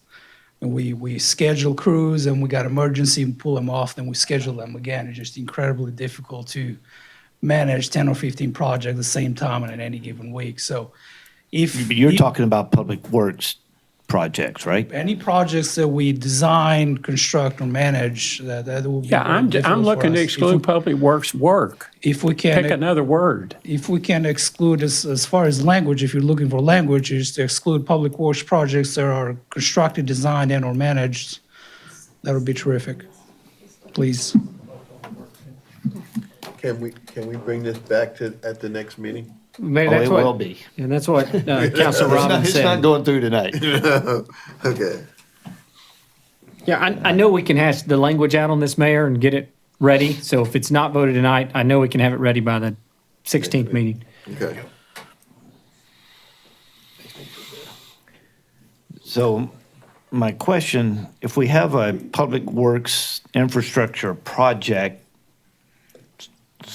scheduled to start, that's going to involve digging up everybody's front yards and cutting through the streets and stuff, are the affected residents, are they getting notice on those projects? So on utility projects, Mayor, this is something we've worked on this last year, and as a push going forward this year, we go out and we provide the notices to those property owners. Because Okay. if the water's going off or the wastewater line is having repair, we notice those individuals and tell them by door to door, basically the mayor's advertising method. That's the plan that is in place and should be executed for those projects. Mayor, just as a clarification, we're working on that process. There are some situations where we may have work going on and all of a sudden there's an emergency. Right. And a lot of times people think, well, they were working on this area, but they never told us the water was going to be off. We really weren't planning on the water was going to be off. It just Right. There's happened. always exceptions, but So, but haven't done a great job in the past years, but we're definitely working on it and doing a lot better job and keeping everybody informed and we try to give everybody at least a 48-hour notice if possible, obviously on social media, but in the immediate vicinity, if it's a smaller area, that we try to go door to door. okay. Yeah. Okay. And one thing, Mayor, we've talked about this before, but with this app and the proximity notifications on the city app, which is in process now, the proximity can allow us to pick that area and say, everyone with the app in that area, we can ping it so that there is a water project going on now. There's a construction project going on now. Please be advised. And then we text notify people. We just don't have to push the app to everybody that Right. wants to show up. So we'll put that at the first of every meeting. So when you have a full house, all 78 people, add the app. Have you done that yet? No, not yet. You're working. That's right. Have we selected a contractor on that? We have. We're moving forward. We've put together a team and we're working on that now. Would that app also work in an emergency situation, like if there was a fire or something? Like it was one of- So long as somebody's available to push that information through the app, and I'm assuming we will have that. We'll have that ability, Mayor. Yeah. Okay. Next. All right. Everybody good? We move on to the next agenda item, which is our city manager report. I have nothing left, Mayor. Everything's been said. All right. So we'll go to future meetings. Number 13, consider our schedule and items for future council meetings. Mr. Mayor, on this golf course business plan, the business plan that we were going to develop was how to reduce the 450 or 438,000 deficit from the general fund. And we were going to look at membership rates, daily play rate study, how to enhance tournament play, how to enhance program offerings to try to see how we could reduce that deficit. I guess greens will appear in that also, but those were things that Chris was working on. And I guess, is that going to be on our next meeting? We have given direction to have it by the February meeting. If it is available, if they're finished and ready to present it next one, I don't have a problem with that. But when we originally gave direction, the date set was the February meeting. Okay. That's fine. Man, right now, what I took from tonight, what I had on there is that plan for the next meeting, this city development projects plan, the item requested by Councilor Collins, and then the next phase of the contracts for the library expansion. Have that on the next agendas. Okay. And so I have two items. One, I don't know if it's necessarily a future council meeting, but you and I discussed making sure that we've got, new appointees to our council, to our committees and things like that. And we're getting lots of feedback, pushback from the community that we're missing lots and lots of minutes from these committees. And we discussed making sure that whenever they have their first meeting of the month, that they know that they have got to appoint a secretary that has got to take notes and publish the meetings. And we need to also figure out when the minutes from 6 months ago or 8 months ago, where are they and when are they going to be published for, the citizens to actually see? We can have that proposal ready for council just to look at the next meeting, Mayor. And along with that, I'd brought this up once before, and since then I've had another council member approach me and ask that this be included into our meetings. Like we do with you, city manager reports, and due to the fact that we're not getting our minutes and stuff out there like we should be, I would like to make sure that under discussion items, we have committee liaison reports. So whenever a committee has a meeting during the month, when they get to the council meeting, that liaison will give a brief overview of what took place in their committee meeting that month. So Mayor, is that an item for discussion at the next meeting to see if it's going to change the agenda or? No, I want it put on the agenda For every meeting? for every meeting.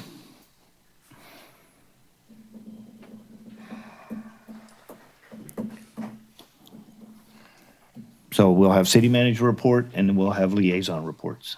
Just a question, Mayor. Is there anybody that actually meets after our second meeting every month? I'm talking about. Does anybody, committees? staff, does anybody know, is there any committees that meet after the third Thursday of the month? Yeah, it could, yeah. Occasionally does. So we could just Yeah. put this, But we could fix that, because they've got to go to a standard time. Yeah, and if you could do it before Yeah. the third Thursday, then. They have the last week of the month. so with that being said, if we knew all the committees were having their meetings prior to the third Thursday of the month, we could just have that agenda item on the second meeting of the month. We wouldn't necessarily have to have it on every agenda. If they have, AAB has a special problem with their former secretary having moved, owing us some minutes. Yeah, Yeah, we're not we- going to get them. We're not going to. I'll write that down there.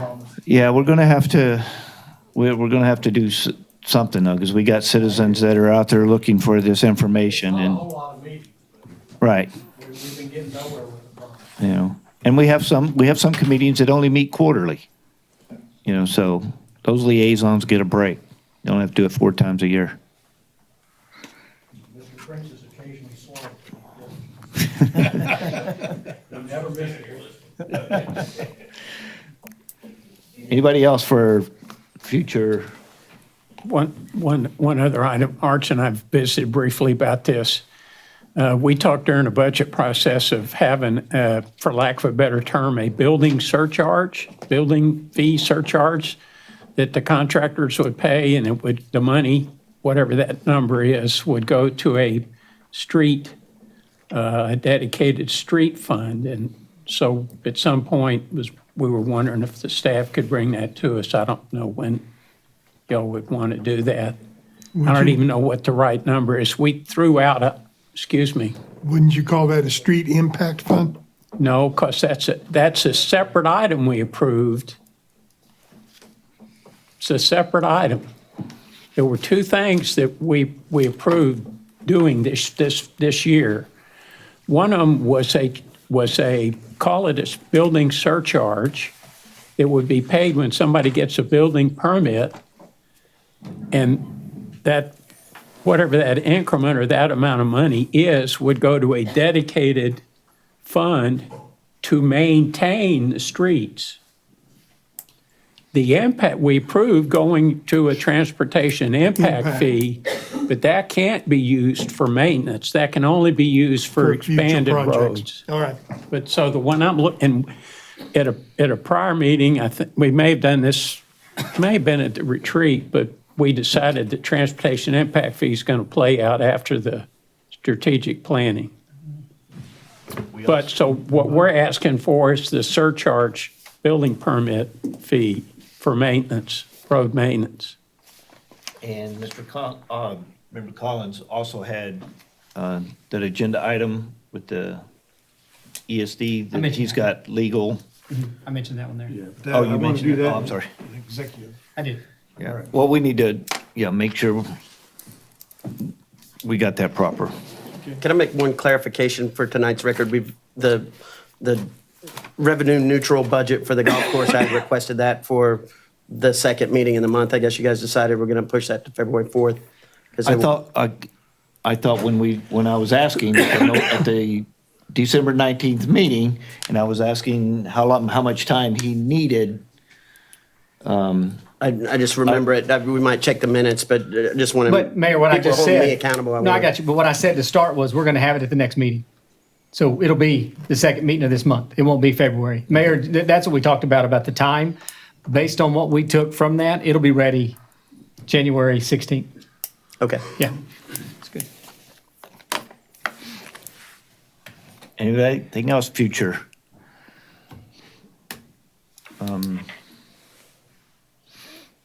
We generally do this at the beginning with the citizen comments, but I saw your hand go up. Did you have something you wanted us to discuss? I was just saying, this is a great meeting. Every meeting. See what you've been missing all this time? What happens when I was just working my butt off? Now I get.